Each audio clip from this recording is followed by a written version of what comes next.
नमस्कार. पार्ले कट्ट्यावर तुम्हा सर्वांचं मनपूर्वक स्वागत करते. हे सत्र आपलं सुरू झालं नोव्हेंबरमध्ये, पण आता पुन्हा सगळ्यांना ह्या आपल्या मूळ स्थानावर साठे उद्यानात बघताना खूप छान वाटतंय. नोव्हेंबरमध्ये थोडा पाऊस रेंगाळला, त्यामुळे आपल्याला घैसास सभागृहात आपला कार्यक्रम घ्यायला लागला होता. आजचा आपलं सत्र आहे 17वं आणि कट्टा क्रमांक 96. कट्टा क्रमांक 96. आपले पाहुणे, मान्यवर पाहुणे अच्युत गोडबोले सर इकडे उपस्थित झाले. त्यांचं एकदा टाळ्यांच्या गजरात आपण स्वागत करूया. अनेक ज्ञानशाखांचा आपल्याला सखोल आणि समग्र परिचय करून देणारे, मराठी भाषेत परिचय करून देणारे वाचकप्रिय असे लेखक आहेत, विद्वान लेखक आहेत. असं एकही मला वाटतं पुस्तकांवर प्रेम करणारं घर नसेल ज्यांच्या संग्रही सरांची पुस्तकं नाही आहेत. आज देखील ती चांगली संधी उपलब्ध आहे आपल्याकडे. सरांची काही निवडक पुस्तकं विक्रीला ठेवलेली आहेत. 25% त्याच्यात सवलत आहे आणि लेखकाची सही मिळण्याचा सुद्धा शक्यता आहे. सरांचं मी स्वागत करण्याची विनंती करते. रत्नप्रभा महाजन आपल्या पार्ले कट्ट्याच्या संचालिका, आपल्या पार्ले कट्ट्याच्या प्रथेप्रमाणे सोनचाफ्याची फुलं देऊन त्यांनी मान्यवरांचं स्वागत करावं. सियासत.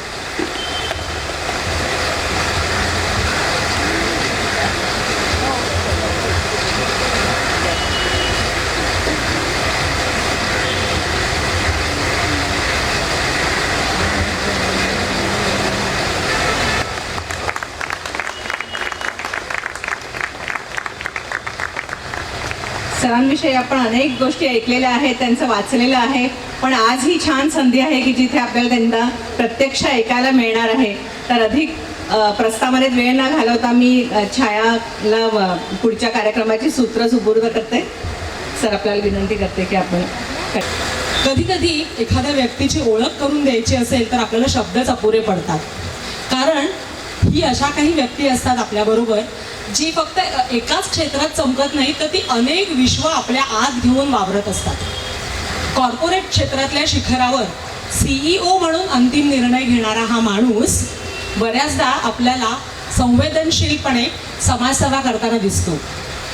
तोच माणूस संगीत क्षेत्रात भरभरून प्रेम करत संगीत प्रेमीही असतो आणि त्याच वेळी संगणक क्षेत्रातली गुंतागुंत लीलया हाताळणारा विशेष तज्ज्ञही असतो. निरनिराळ्या क्षेत्रातलं ज्ञान आपल्याला मिळावं यासाठी धडपड करणारा हा जिज्ञासू, तेच ज्ञान इतर माणसांना कसं सोप्या भाषेत सहजरित्या मिळेल ह्याच्यासाठी धडपड करणारा सिद्धहस्त लेखकही असतो. अशाच एका बहुआयामी व्यक्तिमत्वाला आज आपण इथे भेटणार आहोत. आपले आजचे पाहुणे आहेत बहुविध गुणसंपन्न श्रीयुत अच्युत गोडबोले. आपण सरांचं टाळ्यांच्या गजरात स्वागत केलंच आहे. नमस्कार सर, पार्ले कट्ट्यावर आपलं मनपूर्वक स्वागत. सर, विज्ञान, तंत्रज्ञान, संगणक, नॅनो टेक्नॉलॉजी, आर्टिफिशियल इंटेलिजन्स, साहित्य, संगीत, नाट्यकला, चित्रकला, चित्रपट, राज्यशास्त्र, अर्थशास्त्र, मानसशास्त्र, तत्त्वज्ञान, गणित, संख्याशास्त्र, व्यवस्थापन, कायदा, ही नुसती क्षेत्र आपण एका दमात नुसती उच्चारायची म्हटलं तरी आपली दमछाक होईल. सर, इतक्या विविध विषयांवर तुम्ही भरभरून अभ्यासपूर्ण लेखन केलं आणि तेही मराठीतून. यामागची पार्श्वभूमी काय आहे? यामागची पार्श्वभूमी मला ना नेहमी लोक विचारतात, तुम्ही एवढ्या विषयातले तज्ज्ञ कसे? तुम्ही काय या विषयातला तज्ज्ञ नाही आहे, पण या विषयातला मी अभ्यासक आहे, मी विद्यार्थी आहे. आणि मला नेहमी वाटतं की जेव्हा आपण विद्यार्थी म्हणून थांबवतो तेव्हा आपण मेलेलो असतो. म्हणजे श्वास चालू असतो, पण त्याला काही आयुष्य काही जिवंत म्हणत नाही.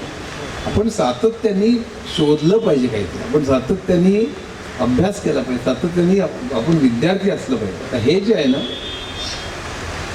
हे मला अतिशय महत्त्वाचं वाटतं आणि ते मला पहिल्यापासनं, म्हणजे हे जे कुतूहल आहे आपण नेहमी जागा ठेवलं पाहिजे. म्हणजे मी नेहमी म्हणतो की जेव्हा माणूस निर्माण झाला त्यावेळेला सूर्यचंद्र मावळत उगवत असणार, त्यावेळेला समुद्राला ओहोटी भरती येत असणार, त्यावेळेला मोठे प्राणी लहानांना खात असणार, त्यावेळेला ज्वालामुखी असणार, भूकंप असणार, त्यामुळे माणसाने का असा प्रश्न विचारला, हे असं का होतं, आणि त्याचं उत्तर शोधत शोधत माणसाने विज्ञान निर्माण केलं. आणि त्या हे विज्ञान आपलं आयुष्य सुखकर करण्याकरता त्यांनी वळवलं आणि त्यातून तंत्रज्ञान निर्माण झालं.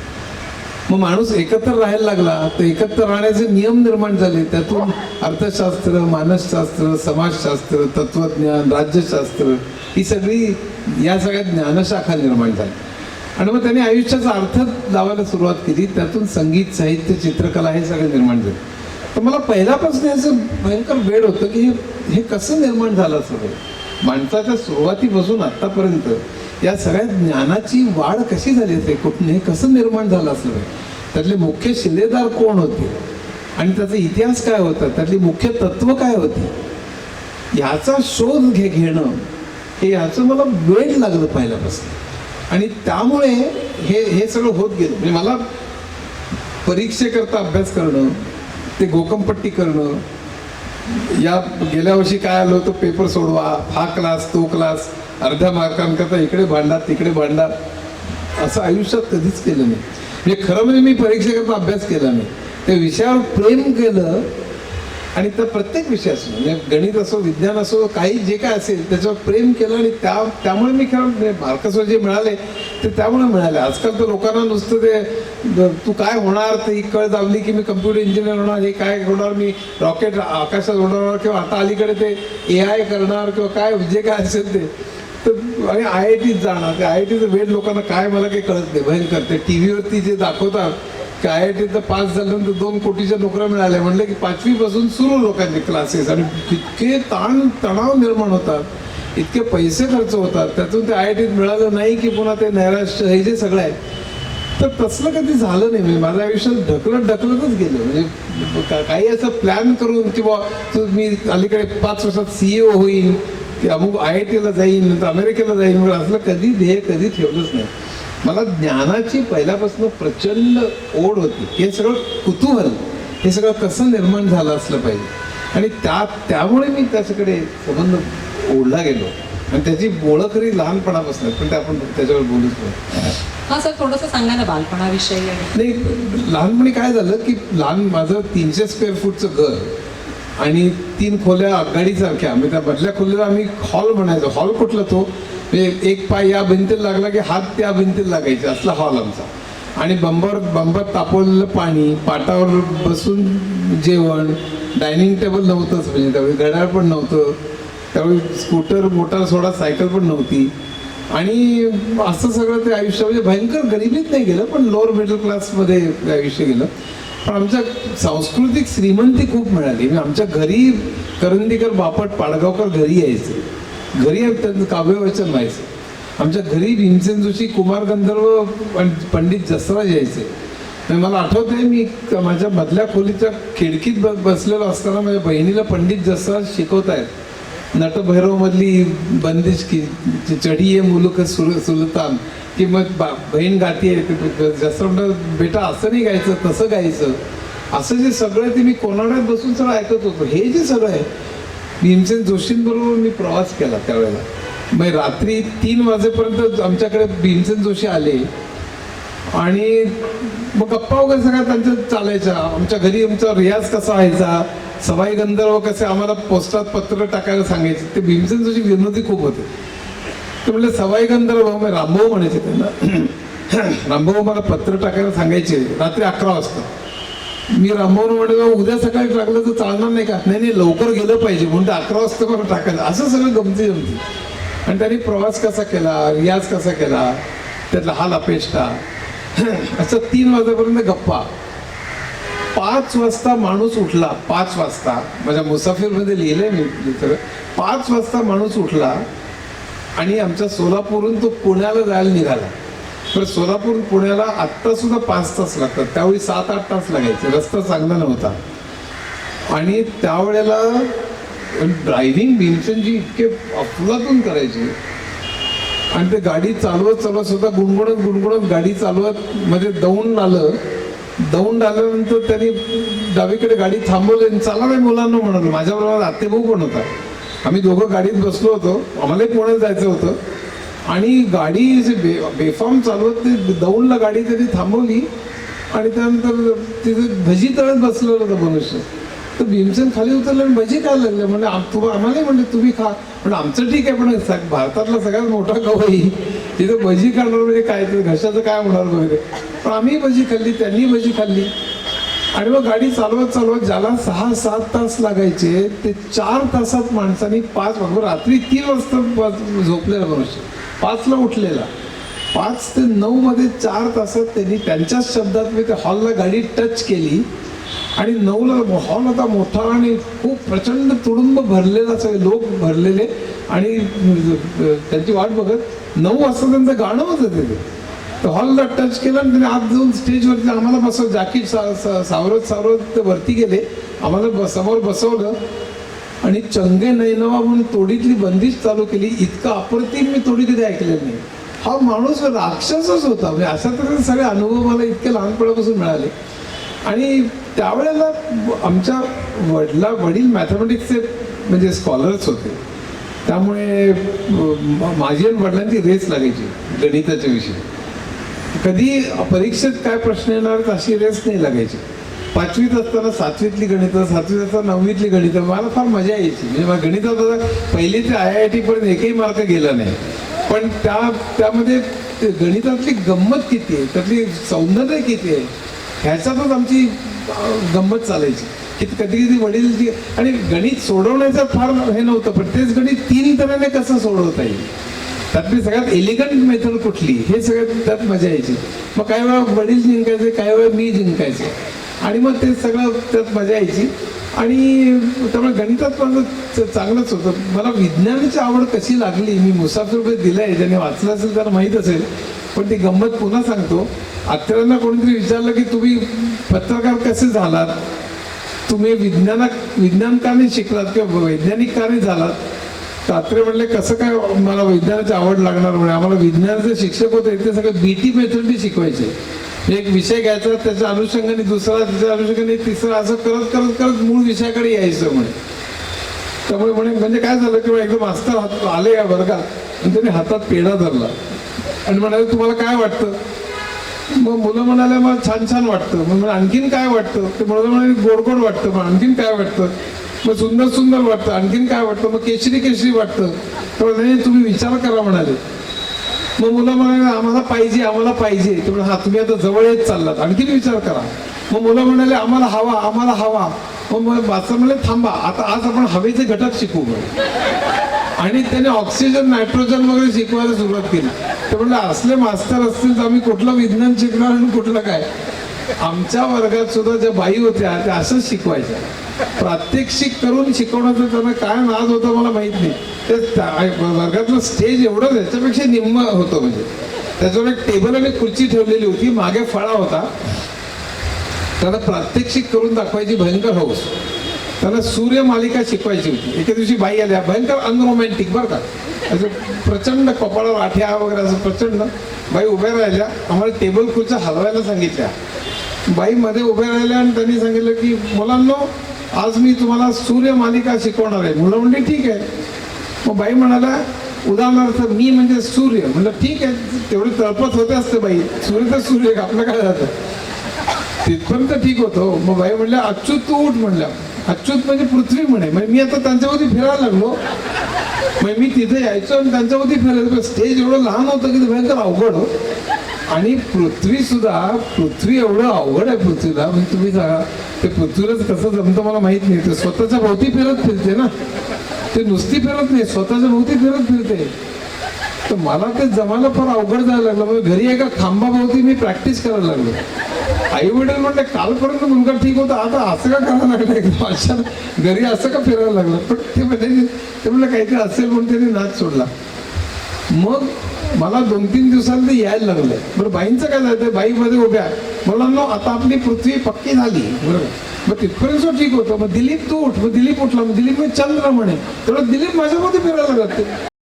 म्हणजे तुम्हाला सांगतो ते इतकं अवघड आहे का, म्हणजे ग्रहांनाच म्हणजे त्यांना कसं जमतं कोणाला माहिती. पण त्यावेळेला तंगड्यात तंगडं अडकून आम्ही पडायचो. एकदा हेडसर बाहेरनं चाललेलं असताना त्यांनी बघितलं आम्ही खाली पडतोय, धूळ झटकत उठतोय वगैरे, तर सरांना वाटलं काहीतरी चाललेलं असं म्हणून त्यांनी दुर्लक्ष केलं. पण जेव्हा परीक्षेमध्ये गाळलेल्या जागा भरावून आलं, अमुक अमुक अमुक अमुकच्या भोवती फिरतो, तर मुलांनी लिहिलं दिलीप अच्युतच्या भोवती फिरतो. तेव्हा हेडसरांनी त्या मास्तरीन महिना जे झाडलंय ते म्हणले ते बंद करा, म्हणले फळ्यावर आकृत्याकडून शिकवाय असं काही उद्योग करू नका. तेव्हा आमची सुटका झाली. असं सगळे मजेशीर शिक्षण झालं. आणि म्हणजे काही आता उदाहरणार्थ गणित शिकवायला एक शिक्षक होते कॉलेजमध्ये असताना सुद्धा, त्यांना कॉन्फिडन्सच नव्हतं अजिबात. म्हणजे असं फळ्यावर असं एक आडवी रेख काढायची आणि त्याच्यात असे कॉलम्स काढायचे आणि वरती आडवी रेघेच्या वरती लिहायचे काय proof, let us prove that z is equal to y plus x square वगैरे जे काय प्रूव्ह करायचं असेल ते वरती लिहायचे. मग डाव्या कॉलम पासून सुरुवात करायची. त्यांनी वेगवेगळ्या रंगाचे खडू आणलेले होते. म्हणजे काय हे बघा, म्हणजे एफर्ट्स बघा आणि कॉन्फिडन्स बघा.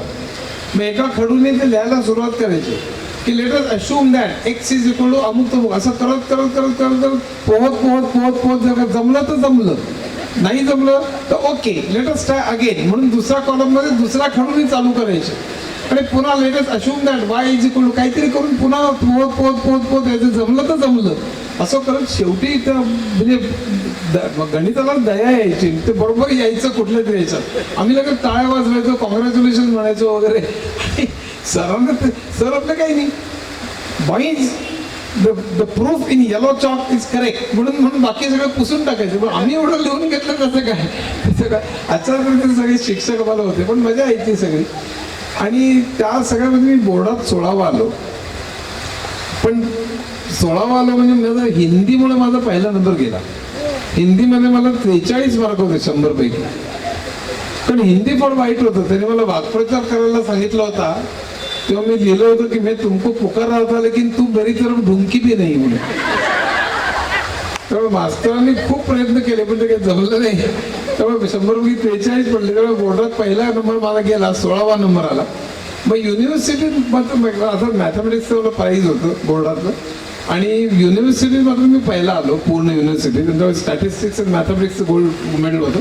पण त्यावेळेला तुम्हाला युनिव्हर्सिटीत पहिल्या आणि बोर्डात सुद्धा मी 16वा आलो ना, तेव्हा सोलापूरला इतकं ते मागासलेलं गाव बरं का, कोणी काही म्हणजे कोणाला काही हे नसायचं त्याचं. मी आपलं सहज रस्त्याने जाऊन आलो. म्हणजे लोकांना काही मी 16वा आलो म्हणून कोणाचं कौतुक वगैरे आहे का, कोणा कुत्र्याने ढुंकून पण बघितलं नाही. दुसऱ्या दिवशी पेपरात बातमी आली की सोलापूरचे गोडबोले बोर्डात 16वे. त्याच्या शेजारी एक बातमी होती की अमुक अमुक माणसाने अमुक अमुक माणसाला 5च्या पेटीत भोसकले. साधारण त्याची किंमत तेवढीच होती.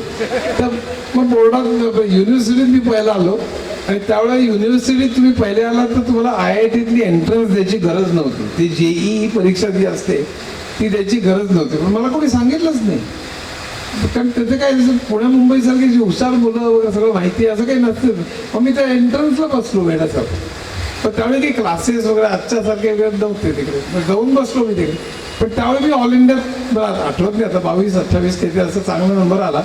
आणि त्यावेळी केमिकल इंजिनिअरिंगची खूप लाट होती. मग मी केमिकलला गेलो आणि पहिली 3 वर्ष मी बऱ्यापैकी मला मार्क्स मिळत होते. आणि त्यानंतर माझा पहिला टर्निंग पॉईंट आला, तो सांगून मी थांबणार आहे. तो मी एवढ्या विषयावर का लिहितो याचं तर त्याचं कारण असं की पहिल्या 3 वर्षानंतर माझी एका ग्रुपकडे खेचला गेलो. म्हणजे त्या ग्रुपमध्ये TIFR, IIT आणि BRC यातले सगळे टॉपर्स होते. म्हणजे TIFR मधला एक जण स्टॅनफर्डमध्ये व्हिजिटिंग प्रोफेसर क्वांटम फिजिक्सचा, किंवा श्रीकृष्ण दानी म्हणून तो जगातल्या पहिल्या 50 मॅथमॅटिशियन पैकी होता. अशी सगळी मंडळी. आणि ही सगळी मंडळी त्यांच्या विषयातच ग्रेट होती असं नाही, तर त्यांना इतर अनेक विषयात इंटरेस्ट होता. म्हणजे गणित, science, technology, music, literature, arts, history, economics, politics, psychology या सगळ्या विषयात प्रचंड कमिटेड इंटरेस्ट होता. टाइमपास म्हणून नव्हे. आणि खूप ज्ञान होतं. आणि मी त्या ग्रुपकडे प्रचंड खेचलाच गेलो लगेच.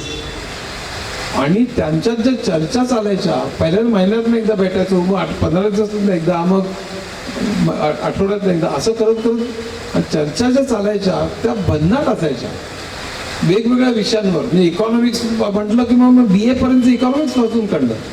मी आज जे अर्थात पुस्तक लिहिले की माझी इकॉनॉमिक्सची 2-3 पुस्तकं आहेत ती त्यामुळे. म्हणजे ॲडम स्मिथ, रिकार्डो, माल्थस, मार्क्स, केन्स, फ्रीडमन त्यावेळी शिकागो स्कूलचा 1961 साली नुकताच आला होता.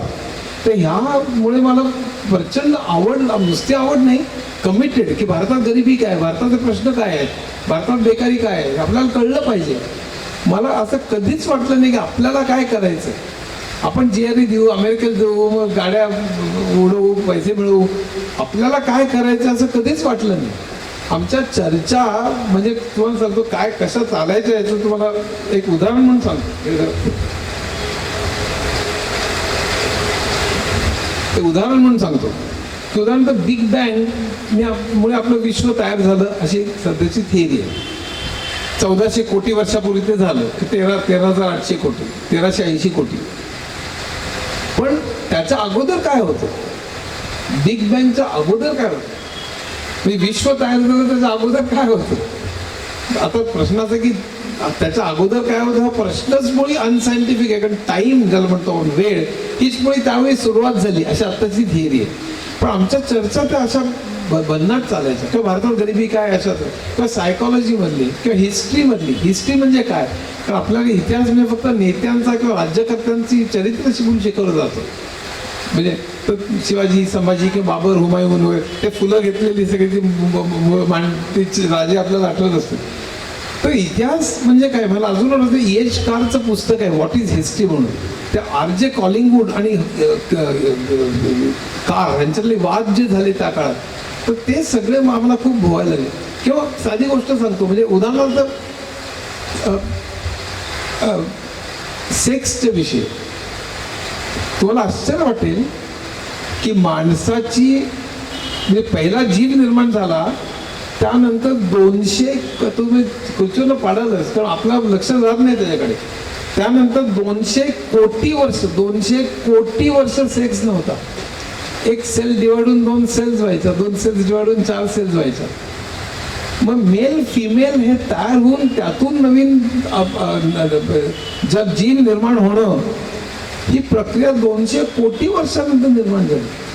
मग ती संबंध एव्होल्युशनमध्ये ती म्हणजे अशा तऱ्हेने निर्माण होणारे जीव हे टिकतील जास्त नॅचरल सिलेक्शनमध्ये.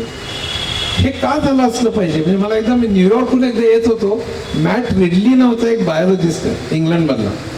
त्याचं पुस्तक आहे रेड क्वीन म्हणून, जरूर वाचा, फार सुंदर पुस्तक आहे. तो फार मोठा बायोलॉजिस्ट आणि जेनेटिसिस्ट आहे.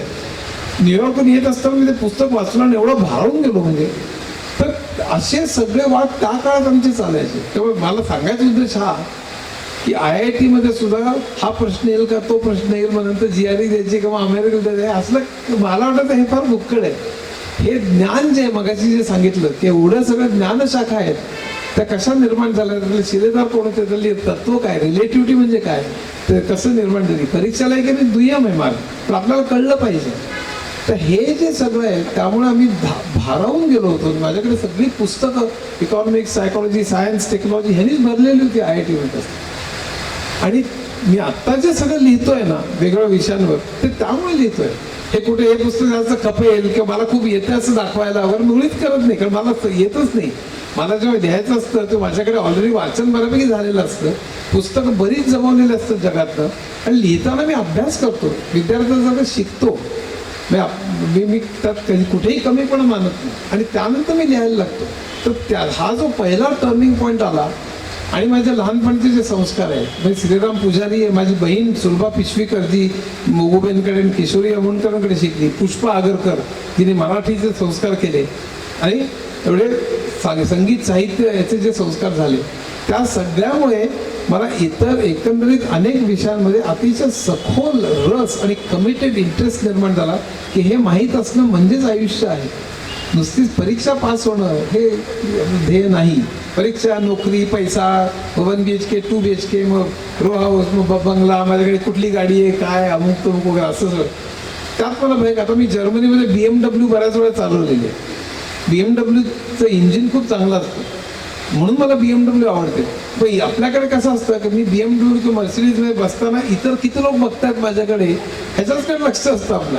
तर तसल्या गोष्टी मला कधी फार इंटरेस्ट मला कधी आला नाही की प्रत्येक गोष्टीच्या मुळात शिरावं, त्यातलं सौंदर्य बघावं. गणित असो, विज्ञान असो, अर्थशास्त्र असो, तर त्याचं मला वेळ लागलं. त्यामुळे मी एवढ्या काही विषयांवर लिहू शकलो. आज 70 पुस्तकं झालेली आहेत, 17 प्रकाशनाच्या वाटेवर आहेत आणि त्यात म्हणजे सायकॉलॉजीवर 10 पुस्तकं आहेत माझी आणि सगळी मराठीतनंच न्यायची म्हणून मी 3-4 कोटीचे जॉब नाकारून मराठीतून न्यायची म्हणून परत आलो आणि त्यामुळे ही पुस्तकं लिहायला लागलो. पण त्याचं कारण म्हणजे या विषयात इंटरेस्ट, फक्त इंटरेस्ट किंवा खपतील म्हणून नव्हे, तर जेन्युइन मुळापासून त्या विषयाची आवड असणं, हा जो प्रकार आहे तो आहे.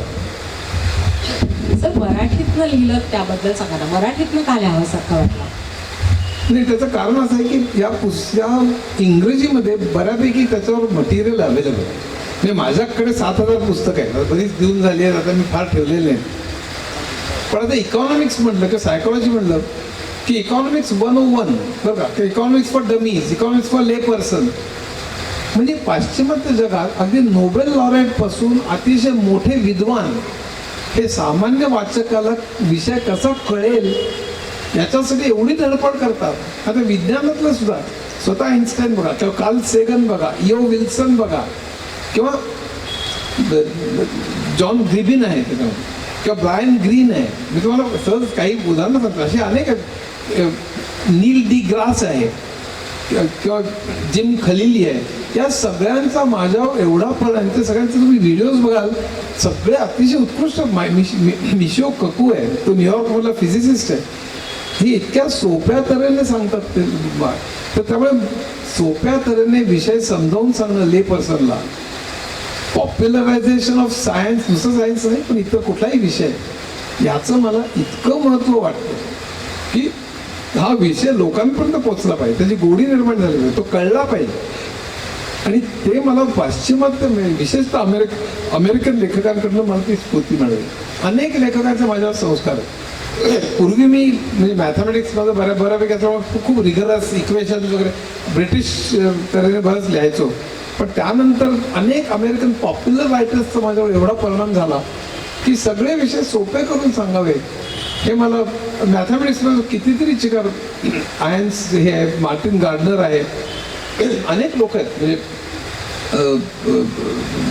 जॉर्ज गॅमोने फिजिक्सवरती लिहिलेलं आहे. तर असे W सॉयर आहे. तर अशाच त्यांनी जे प्रिल्यूड टू मॅथमॅटिक्स नावाचं पुस्तक आहे. तर अशा सगळ्या मंडळींनी E.T. बेलनी मॅथमॅटिक्सचं स्टोरी ऑफ मॅथमॅटिक्स लिहिलेलं आहे. तर अशा सगळ्या मंडळींचं वाचून मला ते कसं लिहायचं याची कल्पना आली. तर कुठलंही पुस्तक लिहायचं झालं की त्या विषयाची 100-1 पुस्तकं बाहेर येतात, 80-100-50 जी काय असतील. त्यातलं मी पूर्वी वाचलेलं असतं, त्यातले 20-25% मी वाचलेले आहेत पुस्तकं, सगळी काही वाचलेली नाही. बाकीची मी व्हर्टिकली वाचलेली असतात. म्हणजे कशात काय ते मला माहीत असतं. त्याला पहिला चॅप्टर, मधला चॅप्टर, शेवटला चॅप्टर, प्रस्तावना, कशात काय ते माहीत असतं. तेव्हा जेव्हा लिहिण्याची पाळी येते तेव्हा ती सगळी 100 बाहेर येतात. त्याला 20-25 वाचलेले असतात आणि बाकीच्यात कशात काय माहीत असतं. तेव्हा ती सगळी पुन्हा चाळून कशातनं काय घ्यायचं म्हणजे मी कॉपी करत नाही किंवा ट्रान्सलेट कधीच करत नाही, पण कशातनं काय शिकायचं आणि ते कशा तऱ्हेने मांडायचं ह्याच्यावर मी प्रचंड पहिल्यांदा विचार करतो. म्हणजे पहिलं पेन कागदावर लावण्याच्या अगोदर मी खूप विचार केलेला असतो. त्याच्यावर किती चॅप्टर्स, त्याच्यात किती, कुठल्या पुस्तकातनं काय, आणि प्रत्येक पुस्तकानंच घेतलं असतं असं नाही, माझं पण असतं. त्यामुळे हे सगळं आपण विणायचं कसं हे सगळं मी ठरवलेलं असतं आणि त्यानंतर मी लिहायला घेतो. म्हणून ही पुस्तकं पॉप्युलर होण्याचं कारण आहे. मुसाफिर माझा लाखाच्या वरती, बाकी किमयागार मनात अर्थात सगळे 70-80-90 हजार अशी सगळी गेली. म्हणजे गणिती पुस्तक लिहिलं त्यावेळी पहिलं बुकिंग जेव्हा झालं, फक्त की तुम्ही पैसे भरा आणि जेव्हा बुक बाहेर येईल ते तुमच्या घरी आम्ही पोस्ट करू, ते बुकिंग 28,000चं झालं गणितीचं. आणि आता तर किती 50-60. तर अशी सगळी जी पुस्तकं गेली आणि त्यामुळे लोकांना आवड जी लागली. म्हणजे किमयागार वाचलं मला रिलेटिव्हिटी कळायला लागली असं लोक सांगतात. आणि मी किमयागार वाचलं म्हणजे तर स्टॅनफर्डमध्ये शिकवतो. अर्थात वाचलं पण इकॉनॉमिक्स कळायला लागलं. आणि मी आता IMFमध्ये आहे किंवा मनात वाचलं आणि माझं नैराश्य गेलं. मुसाफिर वाचलं मी आत्महत्येपासून परावृत्त झालो असं 18 लोकांचं आत्तापर्यंत सांगितलं त्यांनी. तर हे जे मला लोकांपर्यंत पोहोचल्याचं समाधान मिळतं की सामान्य वाचक मला रस्त्यात भेटून म्हणजे प्रचंड प्रेम दाखवतो आणि डोळ्यात एक आदर दिसतो, तो मला खूप देऊन जातो. म्हणजे अनेक पैशांपेक्षा ह्याचं मला फार महत्त्व वाटतं.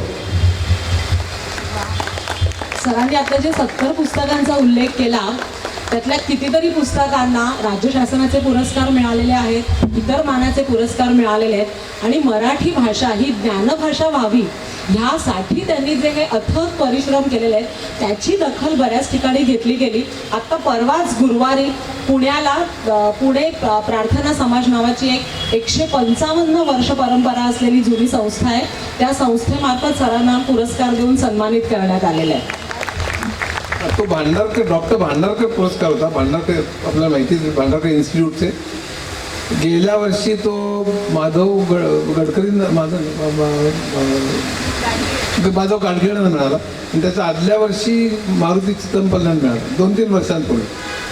तर असं ते मराठी ज्ञानभाषा व्हावी म्हणून जे प्रयत्न केलेत, खास त्याच्याकरता हा पुरस्कार होता, याचं मला कौतुक वाटतं. म्हणजे तर बाकी मला काय वाजपेयींच्या हस्ते 2दा आणि IITचं डिस्टिंग्विश आली 7दा जीवन गौरव असे बरेच आहेत किंवा IITचं पण ते खूप आहेत. पण हा मला महत्त्वाचा वाटतो कारण मुख्यमंत्री मराठी ज्ञानभाषा झाली पाहिजे म्हणून आहे.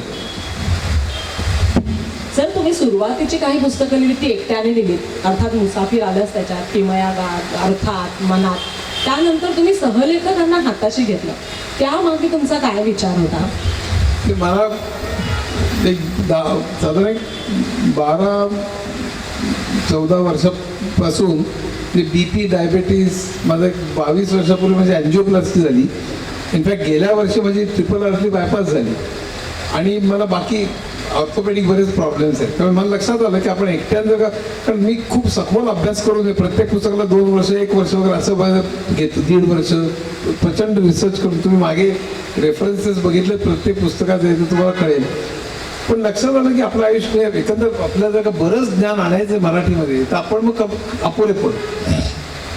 सहलेखक घेतल्या तर आपण लिहू तर जेवढं 100% उतरणार नाही, कदाचित 95% उतरेल, 90% उतरेल, पण निदान तो विषय मराठीमध्ये येईल. मग मी काय करतो की त्या विषयाचं संपूर्ण प्लॅनिंग मी करतो, विषयाचं टायटल मी ठरवतो, विषयच मी ठरवतो. म्हणजे ते वेळा सहलेखक डोक्यातच विषय येणार नाही, पण तो विषयच मी ठरवलेला असतो. त्यानंतर मग त्या विषयाचं प्लॅनिंग करतो. माझ्याकडली सगळी पुस्तकं त्याचं कशातनं काय वगैरे ठरवतो. मग सहलेखक ज्याला माझी भाषा, ज्यातलं ज्ञान आहे, ज्याला तळमळ आहे, की बहुतांशी सहलेखक मला पहिल्यांदा मदत करतात, त्यातनं मी पारखून घेतो, मग त्यांना मी सहलेखक बनवतो. आणि त्यावेळेला मग त्यांना ही पुस्तकं देतो. मी त्याच्यावर त्या विषयावर काही लिहिलेलं असेल 20-25% तर ते अगोदर देतो आणि त्यांना मग मी गाईड करतो. मग ते सगळं लिहिलं की मी पुन्हा तपासतो, कारण भाषा माझी वाटली पाहिजे ना. तर ते सगळं करण्याकरता मी 2दा-3दा ते सगळं रिव्हिजन वगैरे होते, बरंच ॲड सबट्रॅक्ट वगैरे होतं आणि मग शेवटी ते पुस्तक तयार झालं. पण माझं लिहिण्याचं जे काम आहे ते बरंचसं त्यामुळे कमी होतं. आणि त्यामुळे ही पुस्तकं अलीकडे जी आलेली आहेत ती पुस्तकं ही खरं सहलेखकांमुळेच झालेली आहेत. आणि ती 90-95% नाही, कित्येक वेळा 100%, कित्येक वेळा 105% झाले, माझ्यापेक्षाही चांगली झालेली आहे काही वेळेला. तर ती सहलेखक खूप चांगले भेटले मला. म्हणजे अतुल काते, नीलांबरी जोशी, दीपा देशमुख, अमृता देशपांडे, असावरी निफाडकर, पियुष कुलकर्णी, नंतर आता फाकटकर म्हणून आहे, नंतर परेश चिटणीस म्हणून एक आहे, दुष्यंत पाटील म्हणून एक आहे, अमिता धर्माधिकारी आहे, विद्या पराग आहे, माधवी ठाकूर देसाई आणि वैदेही लिमई आहे. दोघेही स्वतः PhD आणि डॉक्टरेट अतिशय हुशार आहेत. तर असे अनेक मला सहलेखक भेटले. डॉक्टर माधुरी कुलकर्णी आहे त्याच्यामध्ये. तर चिकार आणि सगळे केपेबल आहेत. मुख्यत्वे त्यांची भाषा अतिशय चांगली आहे.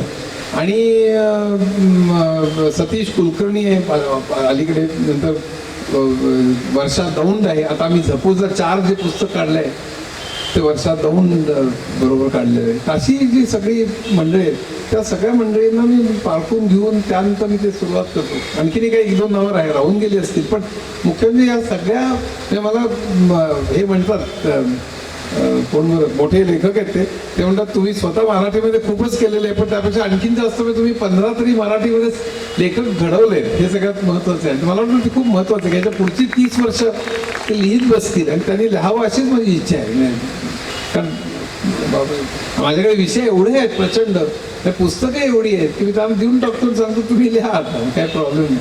कारण मराठीत आलं पाहिजे हे महत्त्वाचं. सरांची पुस्तकं माहितीपूर्ण असतात, सोप्या भाषेतली असतात आणि म्हणूनच वाचक ते इतक्या मोठमोठ्या संख्येने विकत घेतात आणि वाचतात. परंतु सर तुमच्या पुस्तकाचं आणि एक वैशिष्ट्य आहे की ते तुमचं लेखन रंजक असतं. ते रंजक म्हणजे काय, म्हणजे नक्की काय पुस्तकांची तुमच्या खासियत आहे की लोकांना ते इतकं आवडतं? नाही काय माहिती का, त्या पुस्तकामध्ये आपण नुसतं रटाळपणे लिहिलं तर काही मजा येणार नाही. अनेक पुस्तकामध्ये कित्येक किस्से, त्यातल्या आयुष्यातली गमती, असं सगळं खूप असतं. मी तुम्हाला एक उदाहरण सांगतो. मी किमयागार जे पुस्तक आहे आता, किंवा बोर्डरूम पुस्तक, बोर्डरूम वाचलं असेल काही लोकांनी.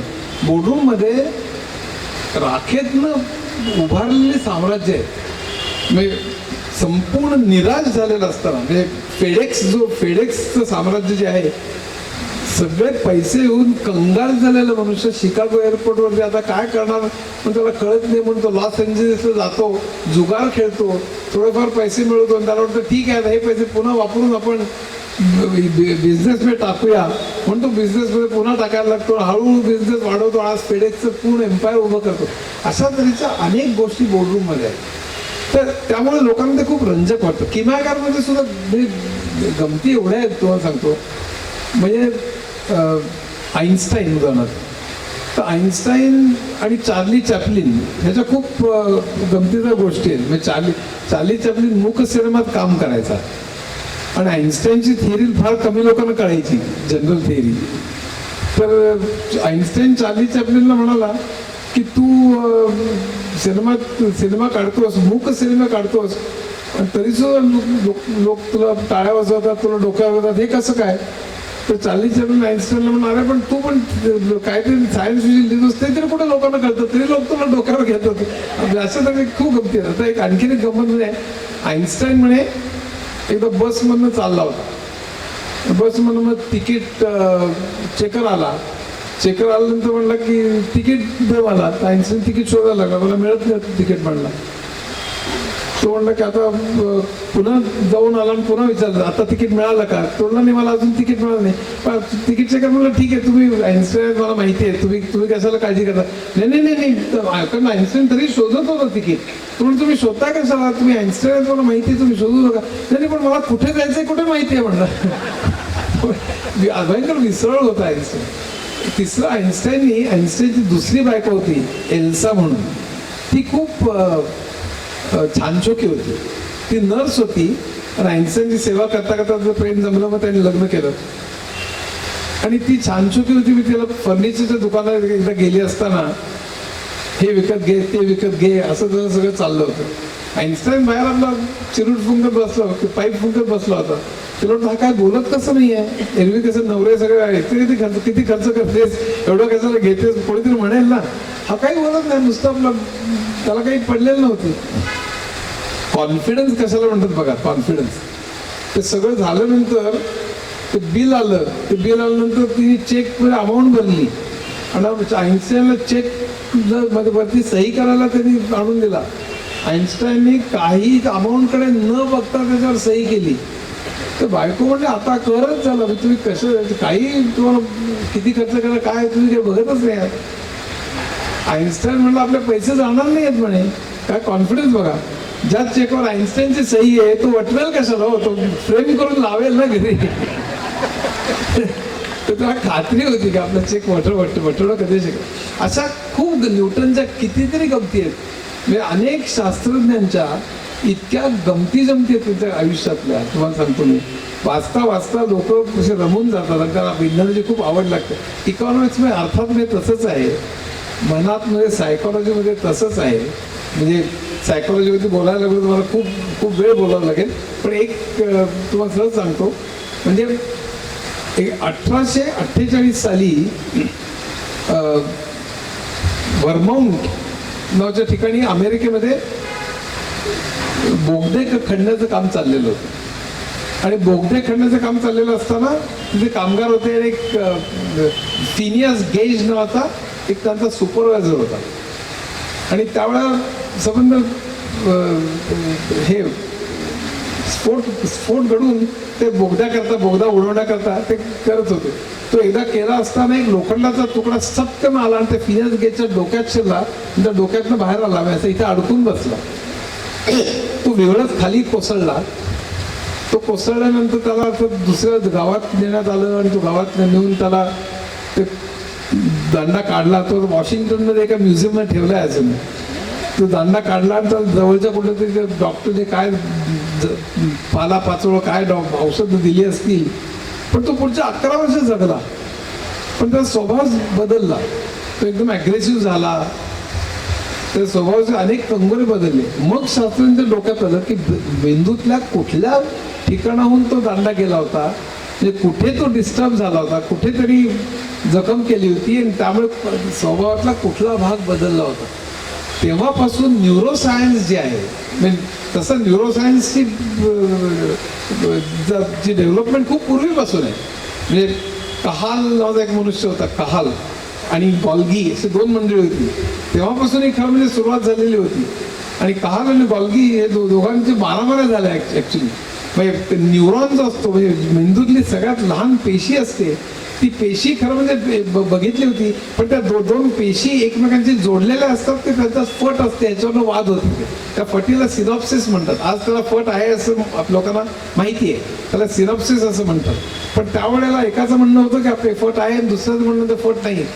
तुम्हाला सांगतो दोघांना मिळून नोबेल प्राईज मिळालं, कारण पहिल्यांदा त्यांनी ब्रेनमधलं सेल बघितलेली होती. एकाने त्याचं चित्र काढलं होतं आणि एकाने त्याचं स्ट्रक्चर बनवलेलं होतं.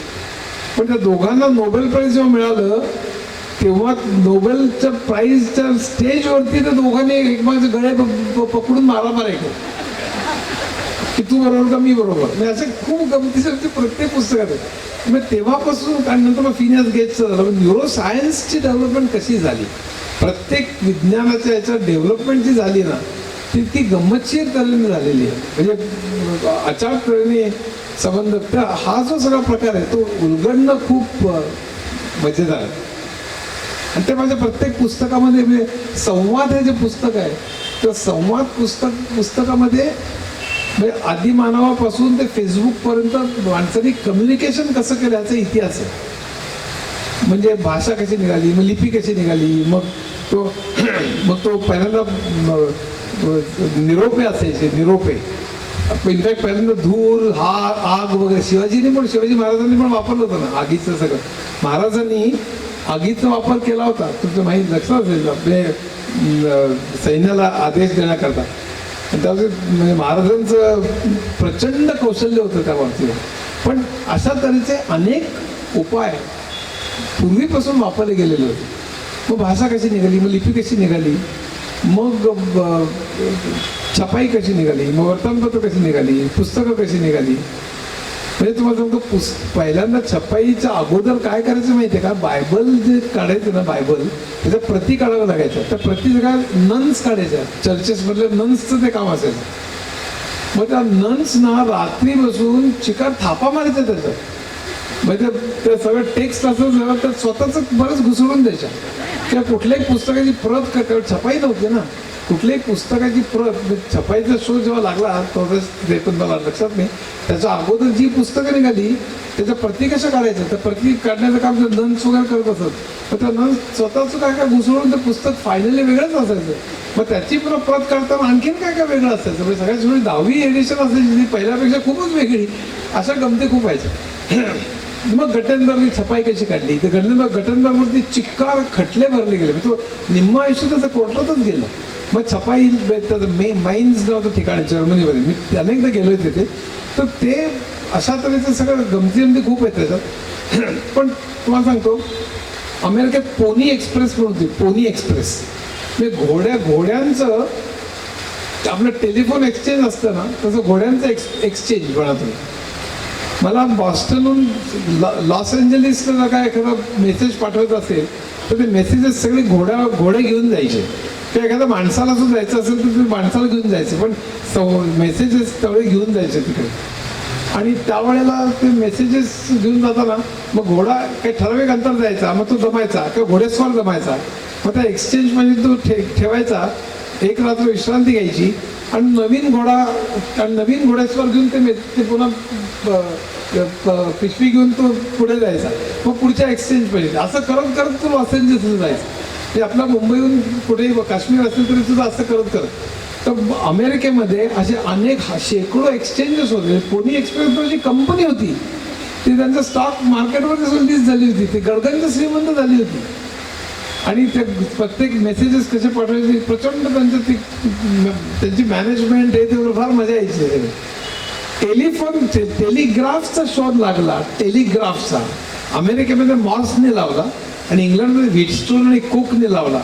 तो शोध लावला आणि कडकट्ट संदेश किंवा मेसेज जायला लागला. दुसऱ्या दिवशी पोनी एक्सप्रेस बंद झाली आणि कोसळली. तर हे जी गमती आहेत सगळ्या ती कशी चालायची.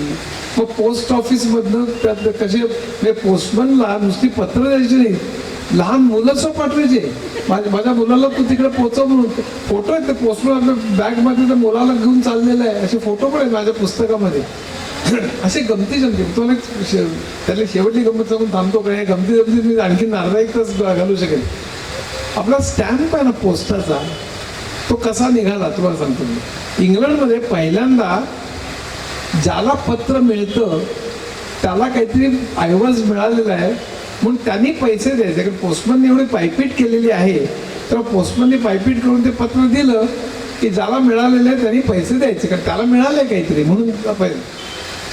तर त्याचा दुरुपयोग करून लोक मला समजा तुला पूर्ण खलास करायचे तर तुला रोज मी पत्र पाठवायचे, रोज पैसे तुझ्याकडून, तुला पोस्टमॅनला पैसे द्यावे लागणार. त्यामुळे ती कंगाल व्हायला लागली. त्याच्यावर चर्चा आहेत पार्लमेंटमध्ये इंग्लंडच्या. लोकांनी मोर्चे काढले की हे काय असं बरोबर नाही वगैरे. मग त्यानंतर ते पत्र जर का मिळालं तर ते पत्र नाकारण्याचा अधिकार मिळाला. पण ते नाकारण्याचा अधिकार मिळाला ते लोक चतुर ना, तर त्यांनी ते पत्रावरती असं बारीक लिहायचं असं की आज संध्याकाळी 6 वाजता आयफेल टॉवरच्या खाली, असं एवढं सुद्धा लिहायचं. आणि तो पत्र असं पुढे करणार आणि तो नुसतं तेवढं वाचणार आणि मला नको म्हणणार. ते पोस्टमॅन फक्त पायपीट करणार आणि हे 6 वाजता भेटणार आयफेल टॉवरच्या खाली, असं सुरू झालं. त्याच्यावरती भयंकर चर्चा. फायनली ह्याच्यात प्रचंड मारामाऱ्या, मोर्चे, पार्लमेंटमध्ये मीटिंग, सगळं शेवटी ठरलं की जो पाठवतो त्यांनी पैसे द्यायचे, कारण जो रिसीव्ह करतो तोही तितकीच पत्र पाठवेल असं होईल. आणि त्यामुळे त्यांनी एक स्टॅम्प काढला. तर स्टॅम्पचं रॉलंड हिल नावाचा मनुष्य होता, त्याच्यातर्फे पहिल्या स्टॅम्पचं उद्घाटन इंग्लंडमधल्या पोस्ट ऑफिसमध्ये झालं. त्यावेळी शेकडो हजारो लोक जमले होते आणि ते स्टॅम्पचं अनावरण कसं झालं, इतकी मजा आहे त्याच्यात सगळी. म्हणजे असे अनेक किस्से आहेत. म्हणजे ते सांगता म्हणजे टेलिग्राफचा शोध लागला तेव्हा क्रिमिनल्स कसे पकडले गेले वगैरे असं सगळं. तर ते त्यात प्रत्येक पुस्तकात असे किस्से, गमती आणि तत्व पण आहेत. मी किम्यागार वाचलं आणि मला रिलेटिव्हिटी कळली, DNA आणि जेनेटिक्स कळलं, की अर्थात वाचलं आणि मला डेफिसिट फायनान्स किंवा केन्सियन थेरी कळली. हे मनात वाचलं आणि मला मनात तर खूपच सायकोलॉजी, खूपच सगळंच आहे. तर असं सगळं असल्यामुळे ते मिश्रण आहे. त्यातले इतिहास, त्यातली माणसं, त्यातले किस्से, म्हणून तर लोकांना आवडत गेले. आपण म्हणतो आजचं आयुष्य गतिमान चाललंय, लोकांना कमीत कमी वेळात जास्तीत जास्त माहिती पाहिजे आणि म्हणूनच मग 15-20 मिनिटात एक्सेल शिका किंवा 2 दिवसात नैराश्य पळवून लावा, अशा प्रकारचे व्हिडिओज यूट्यूबवर भरपूर आहेत, इतर सोशल मीडियावर पण उपलब्ध आहेत. असं असलं तरी, आणि आपण म्हणतो एका बाजूला की तरुण वर्ग वाचत नाही, या दोन्ही गोष्टी असल्या तरी सरांची पुस्तकं का खपतात त्याचं कारण आपल्याला आत्ताच कळलंय की सरांची पुस्तकं माहितीपूर्ण आहेत, सोप्या भाषेत आहे आणि सगळ्यात महत्त्वाचं म्हणजे रंजक आहेत. तर मनोरंजनरित्या तुम्हाला ती माहिती मिळते, तुम्हाला ते ज्ञान मिळतं. त्यासाठी ही अशी पुस्तकं आहेत आणि अशी सगळी पुस्तकं बाहेर उपलब्ध आहेत. बरं, काही पुस्तकं उपलब्ध आहेत आणि खास पार्लेकट्ट्याच्या प्रेक्षकांसाठी 25% अशी घसघशीत सूट दिली आहे सरांनी त्या पुस्तकांसाठी. तर अवश्य सर्व प्रेक्षकांनी त्याचा लाभ घ्यावा. सर, आपण पुढच्या प्रश्नाकडे बघा. सर, मगाशी तुम्ही IITचा थोडासा उल्लेख केला. तर IIT मधले तर तुम्ही केमिकल इंजिनियर, तुम्ही मळलेल्या वाटेनं सहज पुढे जाऊ शकला असतात, पण तसं न करता तुम्ही आदिवासी भागात समाजकार्य केलं. त्यावेळेला तुम्ही तुरुंगातही जाऊन आलात, त्याविषयी थोडक्यात सांगाल म्हणून. मी IITतनं बाहेर पडलो. पहिले सांगितलं तसं पहिली 3 वर्ष बऱ्यापैकी मार्क्स होते, नंतर मग या सगळ्या मंडळींमध्ये माझी चर्चा व्हायला लागल्या, त्यानंतर मग अभ्यासाकडे लक्ष उडलंच. म्हणजे हे शेवटला फायनल एक्झामिनेशनच्या अगोदर IITच्या लायब्ररीच्या बाहेर 11:15 वाजता मॅक्स वेबरची थिअरी बरोबर आहे का मार्क्सची थिअरी बरोबर आहे ह्याच्यावर आमच्या मारामारी. त्याच्यात काही परीक्षेचा संबंध नव्हता. दुसऱ्या दिवशी मास ट्रान्सफर, हीट ट्रान्सफर का थर्मोडायनॅमिक्स कुठली तरी परीक्षा होती. पण हे जास्त महत्त्वाचं, हे आयुष्य हेच आहे असं. तर इतकं कमिटेड. आणि त्यामुळे भारतात मग गरिबी काय आहे, भारतात बेकारी काय आहे, भारतात आयुष्य कसं आहे, तिथले प्रश्न सोडवले पाहिजेत. म्हणून आम्ही एक सर्वोदयाच्या बरोबर एक श्रमिक संघटना म्हणून संस्था स्थापन केली आणि शहाद्याला आदिवासींमध्ये म्हणजे भिल्ल आदिवासींमध्ये मी काम करायला गेलो. मला LNT आणि ACC कडनं केमिकल इंजिनियर म्हणून जॉबची ऑफर आली होती, पण ती नाकारली. वडिलांना अर्थातच बेशुद्ध पडले नाही, पण आई वडिलांना म्हटलं हे काय करतो मुलगा, एवढा IITतून पास झाला, काही नोकरी नाही काही नाही. पण मी थेट चालला गेलो आणि तिकडे असं IIT TIFR BRC मधले एक 8-10 7-8 कार्यकर्ते. आणि आम्ही मग दर खेड्यात जायचं, खेड्यात खाटेवर झोपायचं, वरती चंद्र असायचं, समोर शेतं असायची, तिथे जे काय भाकरी जे काय असेल ते खायचं. मग त्यांच्या सभा घ्यायच्या आणि त्यांना वेगवेगळ्या त्यांच्या जमिनी बळकावल्या त्या जमीनदारांनी. मग त्यांनी काही कर्ज घेतलं असेल तर नाही फिटलं तर इथे सही करा म्हणायचे, किंवा सही म्हणजे अंगठा करा म्हणायचे. आणि तर 7-12 उतारा हे ते काय करून ही जमीन बळकवायची. तर आम्ही म्हटलं की ही असं तर आम्ही बळकवता येत नाही जमीन, ते बेकायदा आहे. म्हणून आम्ही बऱ्याच तक्रारी केल्या, अर्ज केले, विनंत्या केल्या, सगळं काही केलं शहाद्याला. आणि लेख लिहिले कित्येक वेळा, म्हणजे अनेक प्रकार सगळे केले. आणि कित्येक जमिनी आम्ही सोडवल्या सुद्धा. एक जमिनीचा पट्टा होता, मग तिथे कित्येकदा वन्य स्वापदा यायची, कित्येक वेळा आमच्यावर गुंड घातले जायचे. त्या दहशत खूप होती, पण त्यात एक थ्रिल होतं, एक मध्यमवर्गीय थ्रिल म्हणा, की आपण कधी समाजाकरता करतोय, आपण वेगळं क्रांतिकारक करतोय वगैरे. एक जमिनीचा तुकडा होता, तो तुकडा आदिवासींना वाटून द्या म्हणून सांगितलं. तर त्यांनी सांगितलं आम्ही वाटून देणार नाही, कारण म्हणे इथे जंगल आहे. तर जंगल असण्याकरता तिथे दर एकरामागे इतकी झाडं असावी लागतात, तेवढी झाडं नव्हती तिकडे. तर आम्ही पूर्ण अर्ज विनंत्या, मी लेख लिहिले. त्यावेळी मी माझी पूर्ण दाढी होती, मी त्यावेळी भेलोरी भाषा पण शिकलो होतो, त्यांची गाणी पण म्हणत असे मी. आणि त्यामध्ये मग आम्ही 5-7 लोक मग शिरलो त्या शेतामध्ये. आणि ते गवतच ते दाखवण्याकरता ते गवत काढलं आणि कापलं. इथे काही झाडी नाही आहे, इथे गवतच आहे म्हणून. त्याला म्हणजे सत्याग्रह म्हणून, शांततामय सत्याग्रह. आम्ही जर्नलिस्टला बोलवलं होतं की आम्ही असं करणार होतो म्हणून.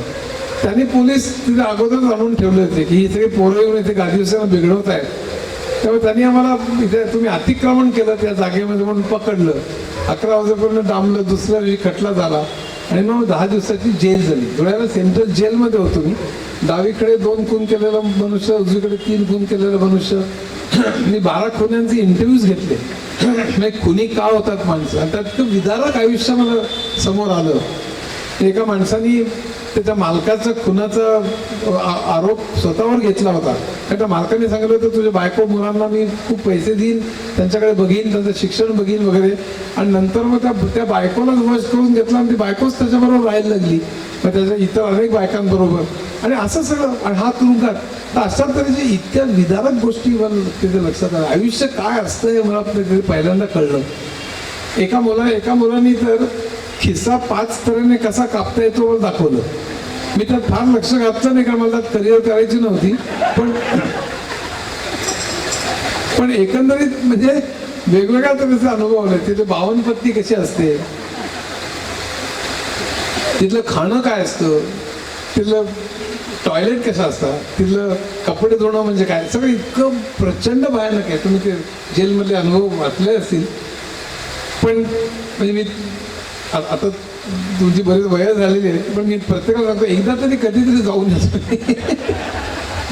कारण आयुष्य शिकवणारा अनुभव प्रचंड वेगवेगळ्या तऱ्हेचे लोक आपल्याला भेटतात, खरे खोटे सगळ्या तरी. एनिवे, पण जेलमधनं 10 दिवसातनं बाहेर आलो. पुन्हा आमचं काम चालू झालं आणि त्यानंतर माझ्या लक्षात आलं की आपण आयुष्यभर करू शकू का. 5-7 वेळा दुधे मारू, मारामाऱ्या करू, 3-4 वेळा जेलमध्ये जाऊ, आणखीन 8-10 वर्ष राहू, सगळं ठीक आहे, पण आयुष्यभर करू शकू का. आणि त्यावेळी लक्षात आलं, माझ्यातली मर्यादा लक्षात आली. मला कळलं की आपण आयुष्यभर करू शकणार नाही. तसं नसेल तर मग ही चळवळीला ती प्रतारणा होईल. आपण आत्ताच परत गेलेलं बरं. म्हणून मी परत आलो परत आनंतर मला कोणी जॉबच देईना आणि 1 वर्षभर नुसतं फिरतोय. 13 घरं बदलली मी, झोपडपट्टीपासून प्रचंड आलिशान महालांपर्यंत 13 घरं बदलली. मी बेश्या वस्तींमध्ये पण राहिलो. माझ्या एका मित्राने तिथे शाळा काढली होती त्यांच्या मुलांकरता. माझे मुसाफिर मी ते सगळे झोपडपट्टीपासून त्या सगळ्याची वर्णन आहे, अंगावर काटा येतील अशी वर्णन आहे, ती जरूर वाचा. तर ते सगळं पुन्हा मला आयुष्य सगळं पूर्ण गुन्हेगारांचं आयुष्य, ते झोपडपट्टीमध्ये सुद्धा मारामाऱ्या करण्याचं, गुंडांचं आयुष्य, प्रॉस्टिट्यूटचं आयुष्य, सगळं मला अतिशय जवळनं सगळं बघायला मिळालं.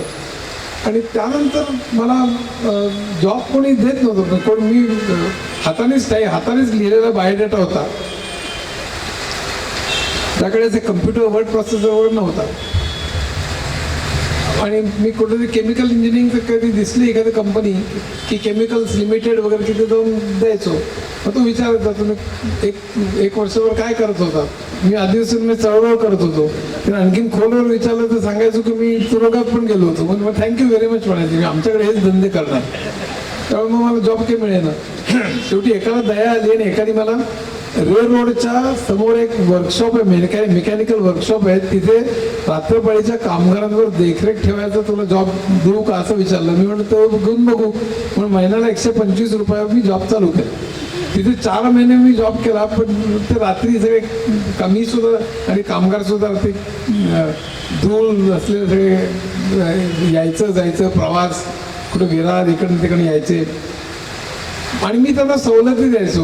प्रोडक्शनचा कोटा झाला की ते बिड्या फुंकत असले ते द्यायचो. कोणी आजारी असेल तर त्याला सिक लीव्ह द्यायचो. तो मालक वैतागला, तू फारच लिनियंट आहेस, तू फारच त्याला सवलती द्यायचोस. मग आमच्यात वाद झाले. मग मी ते सोडून दिलं. पुन्हा रस्त्यात फिरायला लागलो. फाउंटन पाशी जाऊन तू पुस्तक विकत घे, दुर्गा भागवतांच्या बरोबर एशियाटिकमध्ये बस, गप्पा मार, सगळ्या अशा मजा सगळ्या त्यावेळेला. जहांगीरमध्ये चित्राचं प्रदर्शन बघ, सगळं रोमॅन्टिक सगळं आयुष्य वेगळ्याच तऱ्हेचं आयुष्य होतं. आणि त्यावेळेला मग कोणीतरी सांगितलं की तुला प्रोग्रॅमिंग म्हणजे IBM मध्ये जॉब आला असं मला रानडे म्हणून कोणीतरी सांगितलं. ते आता ऑस्ट्रेलियात असतात. आणि त्यांनी मला सांगितलं, मी इथेच भावाकडे बसलो होतो कोलडोंगरीला आणि त्यांनी सांगितलं की IBM मध्ये प्रोग्रामरचा जॉब. तर मला काही कम्प्युटर वगैरे काही माहीत नव्हतं. मग मुकुल सिन्हा नावाचा माझा एक मित्र होता TIFR. त्याला मी विचारलं की कम्प्युटर म्हणजे काय भानगड आहे. ते एका इराण्याच्या दुकानात हॉटेलमध्ये गेलो आणि त्याला मला 10-15 मिनटं काही ते सांगितलं की त्याचं हार्डवेअर असतं, त्याच्यात सॉफ्टवेअर असतं, त्याचं अमुक असतं तमुक असतं वगैरे. 10-15 मिनटं तो काहीतरी बोला. मला काही फार कळलं नाही, पण लक्षात सगळं राहिलो. दुसऱ्या दिवशी मी IBM मध्ये गेलो. एक्सप्रेस टॉवर्स नरिमन पॉईंटला. तिथे पाईप म्युझिक चाललेलं, खाली कार्पेट सुंदरपैकी सगळे टाय सूट घालून सगळे माणसं फिरतायत. आणि मी पायजमा वजा पॅन्ट, बाहेर आलेला बुशर्ट, त्याच्यावर डाग पडला होता आणि पायात चप्पल, असं मी ते गेलो. आणि तिथे सगळे भयंकर पॉश सगळे ड्रेस घातलेले आणि सगळं कारभार. मी तर हपकूनच गेलो. तर मला पहिल्या इंटरव्ह्यूला त्यांनी बोलवलं. त्यांनी विचारलं हार्डवेअर म्हणजे काय, सॉफ्टवेअर म्हणजे काय वगैरे त्यांनी विचारलं. ते काल जे ऐकलं होतं ते मी घडाघडा पोपटपंची करून सगळं बोलून टाकलं. त्याला वाटलं याला सॉफ्टवेअर टेक्नॉलॉजीला येतं आहे बरं का, म्हणजे अशी ते चुकीची समजूत झाली. आणि त्यांनी सांगितलं ठीक आहे तुला हे येतं आहे, आता तू पुढच्या इंटरव्ह्यूला जायचं, पण तू माझ्याकडे बघून म्हणलं हे काय म्हणलं ड्रेसचं काय, तू इथं बघत नाहीस का इथं काय. तेव्हा मला लक्षात आलं की आता आपण काहीतरी केलं पाहिजे. मग दुसऱ्या इंटरव्ह्यूच्या वेळी मी दादरला खोदादात सर्कलपाशी माझा आयुष्यातला पहिला नेकटाय विकत घेतला. मान पुढे केली दुकानदाराच्या समोर. दुकानदार म्हणलं म्हणजे काय, म्हणलं बांधायला कोण व्हायचं. मग त्यांनी मिळून खटाटप करून बांधला तो पहिला टाय. मग 70 नंबरची बस पकडून मी चर्चगेटला गेलो, चालत गेलो एक्सप्रेस टॉवर्सला. आता 70 आहे की नाही मला माहीत नाही, पण गेलो. आणि त्यावेळेला मी पुन्हा एक्सप्रेसवरच्या 17व्या मजल्यावरती IBMचा मुख्य बसत होता. त्याची खोली म्हणजे त्याची केबिन हीच मुळी म्हणजे याच्या साधारण 20 पट वगैरे असते याच्या मोठी केबिन. त्याची रोटेटिंग चेअर आणि ती मागायची फिरवली की अरबी समुद्र दिसणार तिथे, असं सगळं भयंकर. तसं माझ्याकडे पाठ करूनच बसला होता. आणि मी ते टकटक केलं. मग कमीन म्हणला. मग मी चालत यायलाच मला 1 मिनिट लागलं. मग मी येऊन बसलो. मग त्याला वाटलं की टेक्नॉलॉजीच्या विषयी विचारलं याला, आता आपण दुसरं विचारू काहीतरी. म्हणून त्याला मला ब्राझीलच्या इकॉनॉमीच्या विषयी विचारलं. लकीली मी या सगळ्या फावल्या वेळात 10 देशांच्या विषयी, त्यांच्या अर्थव्यवस्थेच्या विषयी प्रत्येकी 80 पानं लिहून काढली होती, अभ्यास करून. आणि त्यावेळेस त्याचं ब्राझीलविषयी होतं, त्याचं न्यूज वीकमध्ये त्यावेळेला ब्राझीलवरती स्पेशल इश्यू होता, कारण मला ब्राझीलविषयी बरीच माहिती होती. मग मी 28 मिनटं ब्राझीलच्या इकॉनॉमीच्या विषयी बोललो, इम्पोर्ट एक्सपोर्ट हे ते. तो सारखं असं बघायचा, हा बीटेक केमिकल इंजिनियर आहे का MA इकॉनॉमिक्स आहे, BBA. शेवटी त्यांनी म्हटलं सगळं ऐकलं, तो इम्प्रेस झाला, तो म्हटलं कटकट घेऊन टाकायला म्हणलं. मग मी IBMला लागलो. मग IBMमध्ये मला पहिल्यांदा प्रोग्रामिंगचा त्रास झाला.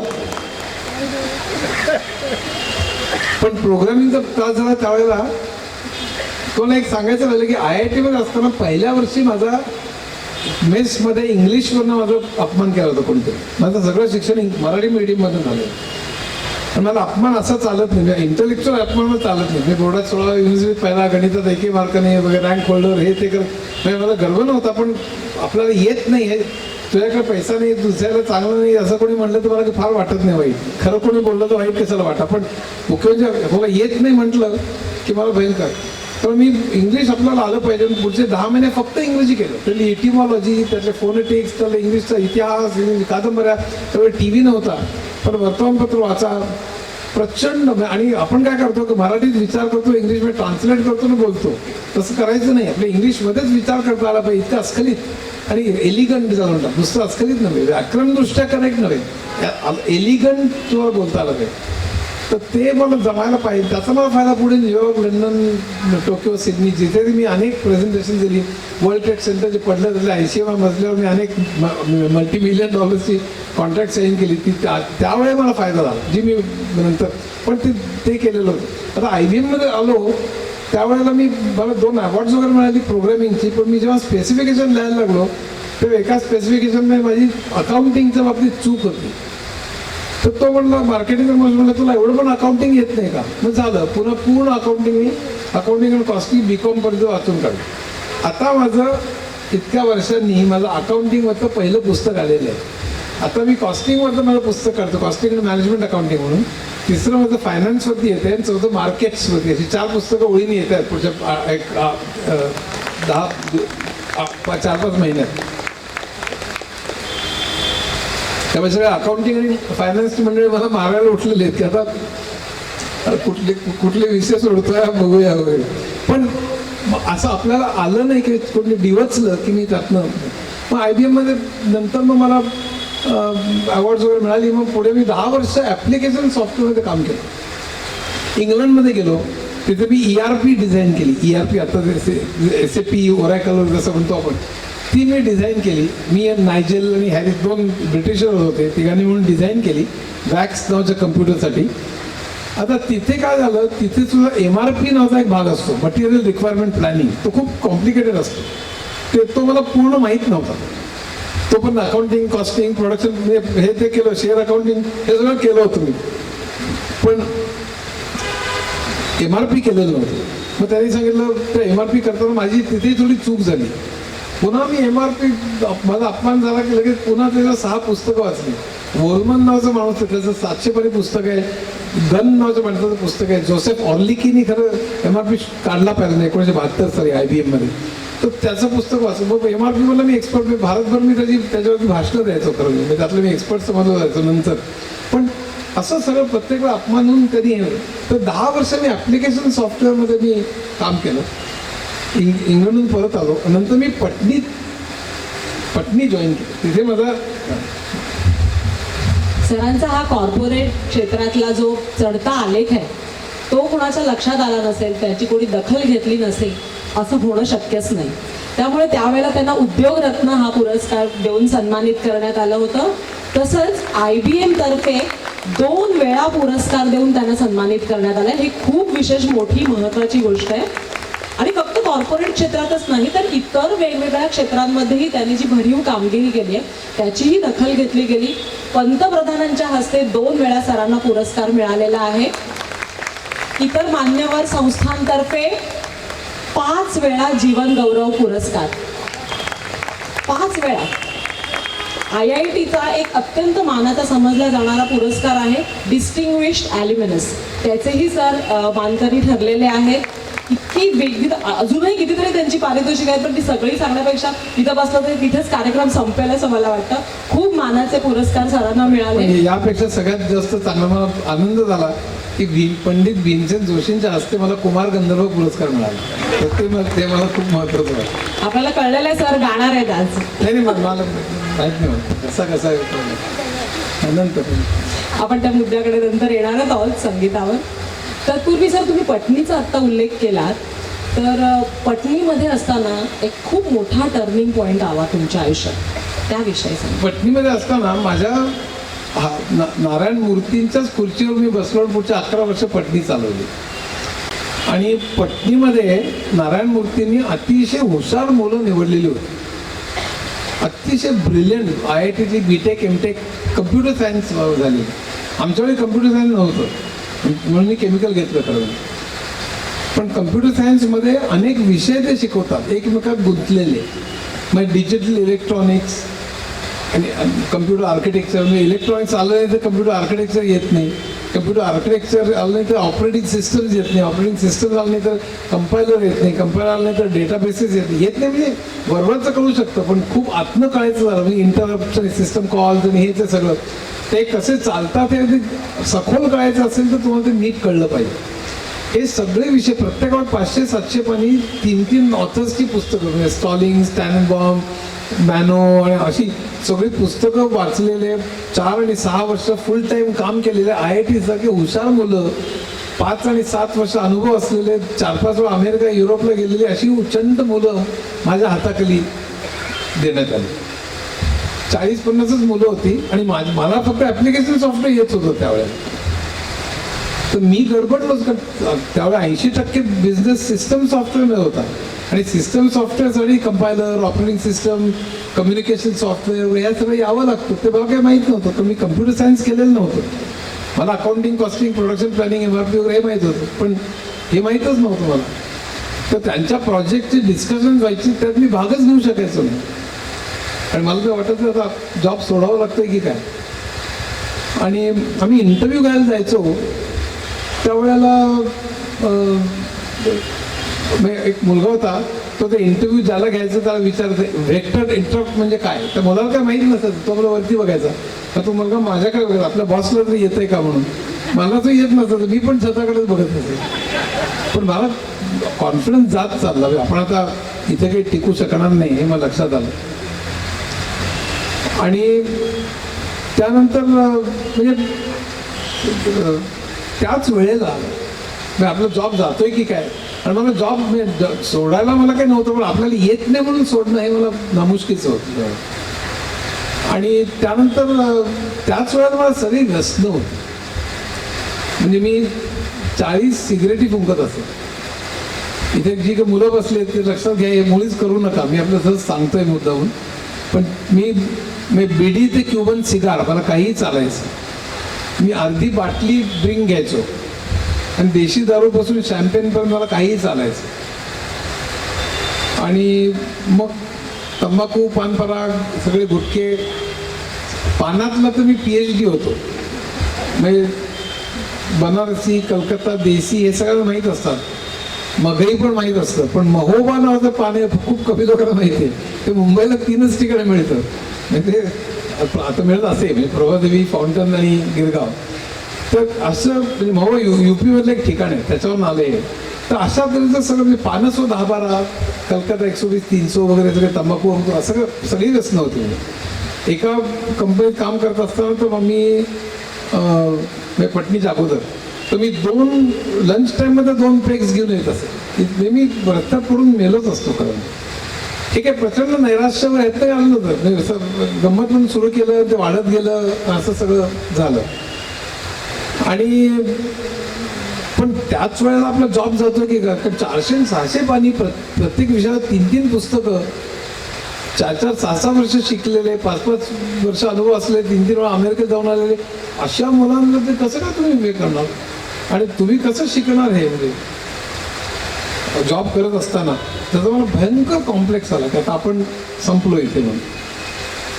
आणि त्याच वेळेला माझ्या मुलाला ऑटिझम डिटेक्ट झाला. एक सगळ्यात मोठा तिसरा क्रायसिस आला तो म्हणजे माझ्या मुलाला ऑटिझम डिटेक्ट झाला. त्याचं नाव निहार. आणि पहिल्यांदा आम्ही राजेंद्र बर्वेला दाखवलं.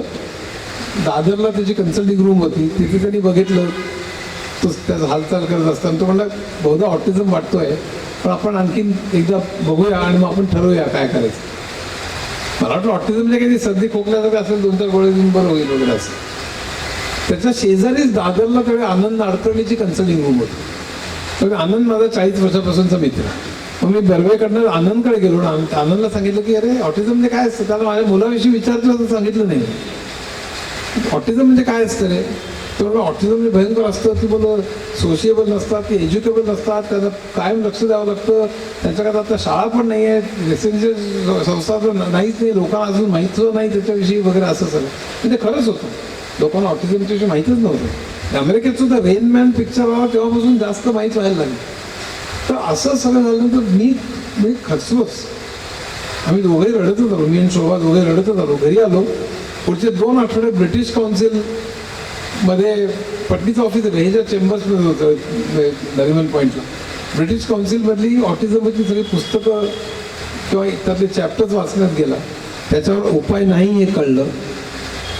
मग त्याचं सर्च चालू झाला, अशा काही शाळा आहेत का, अशा काही संस्था आहेत का. भारतात त्यावेळी काहीच नव्हतं. इनफॅक्ट पहिली शाळा आम्हीच चालू केली अंधेरीला, पण ते त्यावेळी काही नव्हतं त्या ठिकाणी. आणि मग लक्षात आलं की आता मग आपल्यानंतर काय हा विषय नेहमी कुठल्याही मतिमंद असो, सेलेब्रल पाल्सी असो, ऑटिस्टिक असो, अशा पेरेंट्सना सगळ्यात महत्त्वाचा प्रश्न म्हणजे आपल्यानंतर काय होणार, तो विषय सुरू झाला लगेच. आणि इकडे जॉब चाललेला आणि इकडे सगळी व्यसन. आणि मी एके दिवशी असं ठरवायचं की आता जॉब आपल्याला टिकवला पाहिजे म्हणून सगळं पुस्तक वाचायला घ्यायचं.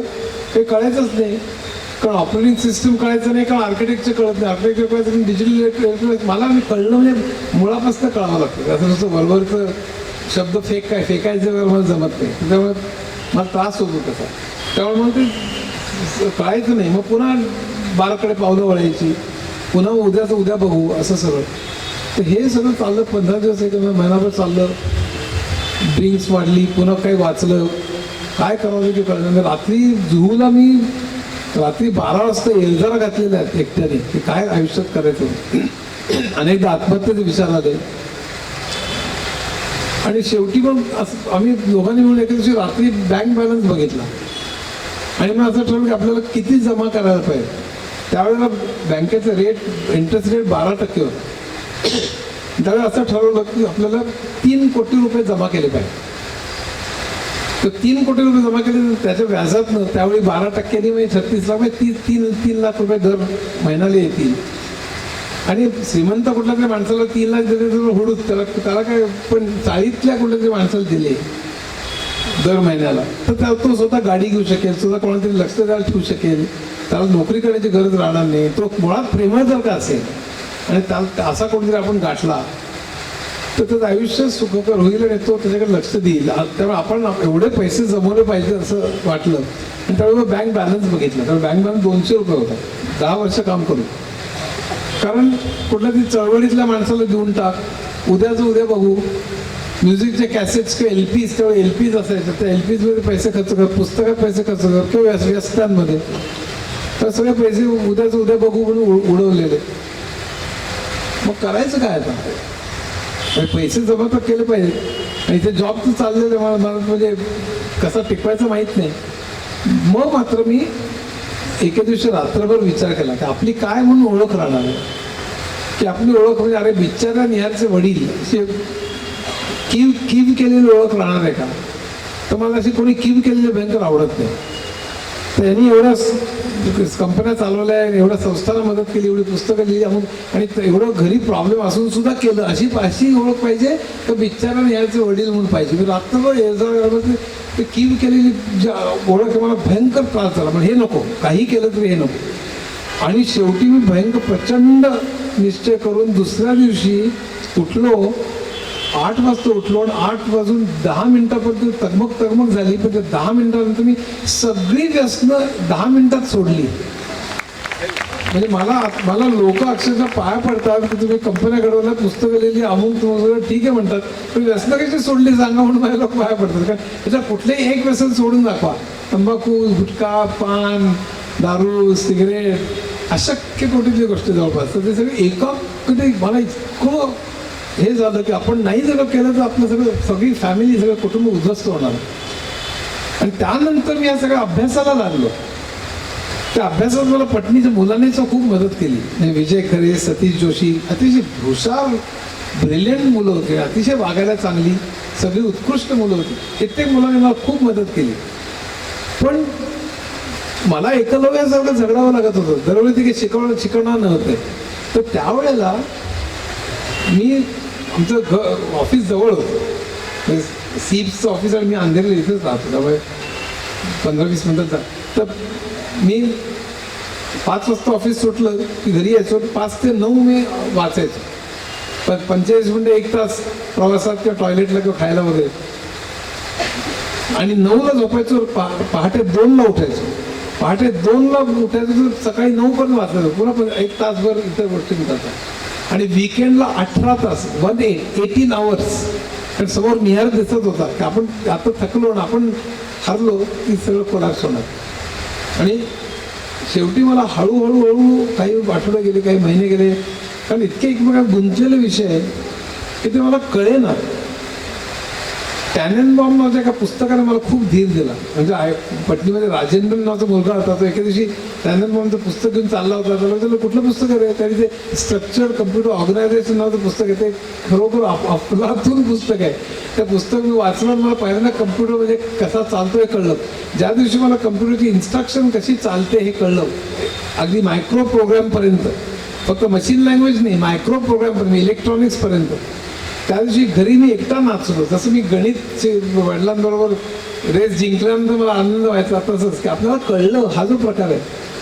आणि त्यानंतर ती गाडी हळूहळू मला कळायला लागलं. काही आठवडे गेले, काही महिने गेले, मग मी त्याच्या प्रोजेक्ट्समध्ये मी पण डिस्कशनमध्ये भाग घ्यायला लागलो. इंटरव्ह्यूजमध्ये मी पण काही प्रश्न विचारायला लागलो. सगळे नाही पण थोडे थोडे. आणखीन काही महिने गेले, मग आणखीन. आणि मुलं खूप चांगली होती. मी त्यांनी पण मला रिस्पेक्ट दाखवला, कारण हा बरोबर कधी वाचताच दिसते. आणि त्यानंतर मग ॲप्लिकेशन सॉफ्टवेअरचे पण काही प्रोजेक्ट्स आले, त्यात मी मदत केली.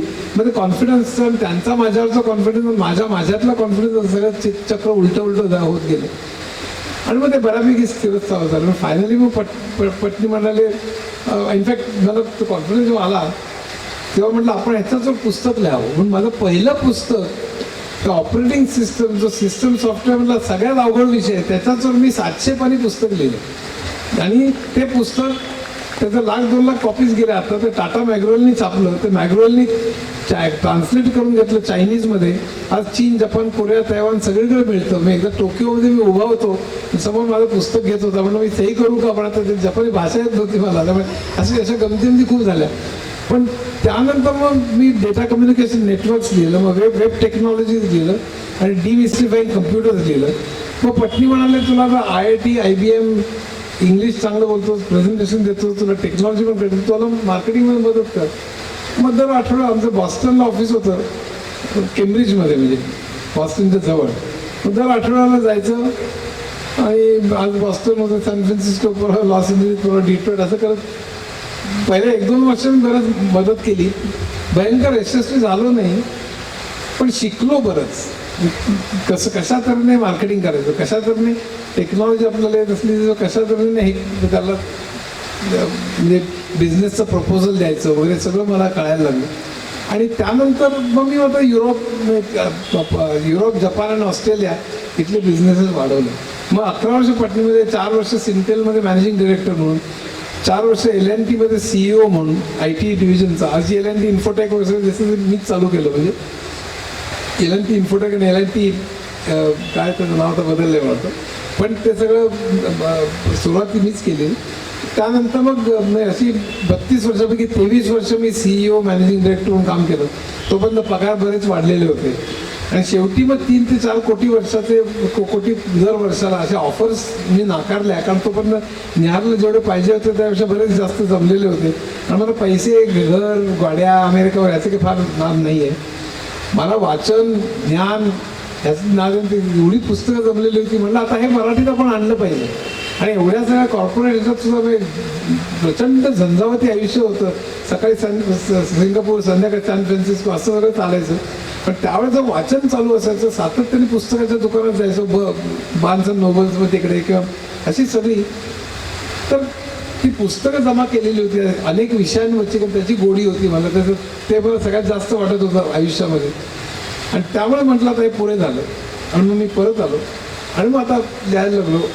बोर्डरूम किंवा अर्थात मनात सायकोलॉजीवरती म्हणजे 10 पुस्तकं आहेत, बायोलॉजीवरती 6 पुस्तकं आहेत, इकॉनॉमिक्सवरती 3, मॅथमॅटिक्सवरती 3 आहेत. आणि आता मी 73व्या वर्षी आर्टिफिशियल इंटेलिजन्स शिकलो. कारण आता AIचं एवढा धुमाकूळ चाललेला आहे. म्हणजे त्यातलं एकच आणलंय मी आता AIवर. जरूर वाचा, 8वीतलं 10वीतलं मला कळेल असं मी सोपं लिहिलेलं आहे. आणि अगदी बारीक लिहिलेलं आहे 100 रुपयाचं. AI करिअर्स, ज्यांना AI मध्ये करिअर्स कशी जाणून घ्यायचं आहे ती पुस्तिका काढल्या, इंग्लिशमध्ये एक मराठीमधल्या. त्या 10च कॉपीज आणल्यात. पण AIवरचं पुस्तक आहे, अनफॉर्च्युनेटली 5च कॉपीज आणल्यात. पण ते मराठीमध्ये लोकांना कळेल असं तर मी ते आणलेलं आहे. तर artificial intelligence, industry 4.0, data science, infotech आणि स्टॅटिस्टिक्स अशी 5 पुस्तकं मी लिहिली. आता माझी आणखीन 2-3 पुस्तकं येतात. रेस टू चॅट GPT म्हणून, त्यात इंग्लिशमध्ये लिहितो आहे मी. आणि आणखीन 1-2 पुस्तकं माझी येतात AIवरती आणि इतर गोष्टी. तर ते आणि बाकी अनेक विषयांमध्ये पुस्तकं मी आता उदाहरणार्थ टेक्नॉलॉजीच्या इतिहासावर मला पुस्तकं लिहायची होती. तर मगाशी सांगितलं संवाद हे कम्युनिकेशनच्या इतिहासावरती, प्रवास हे प्रवासाच्या इतिहासावरती. ते माणूस पहिला असं प्रवास करत गेला, तिथनं त्यानंतर घोडेस्वार, त्यानंतर मग सायकल, मग शिप्स, आणि मग रेल्वे, आणि त्यानंतर फुगे, आणि त्यानंतर मग विमानं, आणि मग अंतराळयानं वगैरे असं सगळं.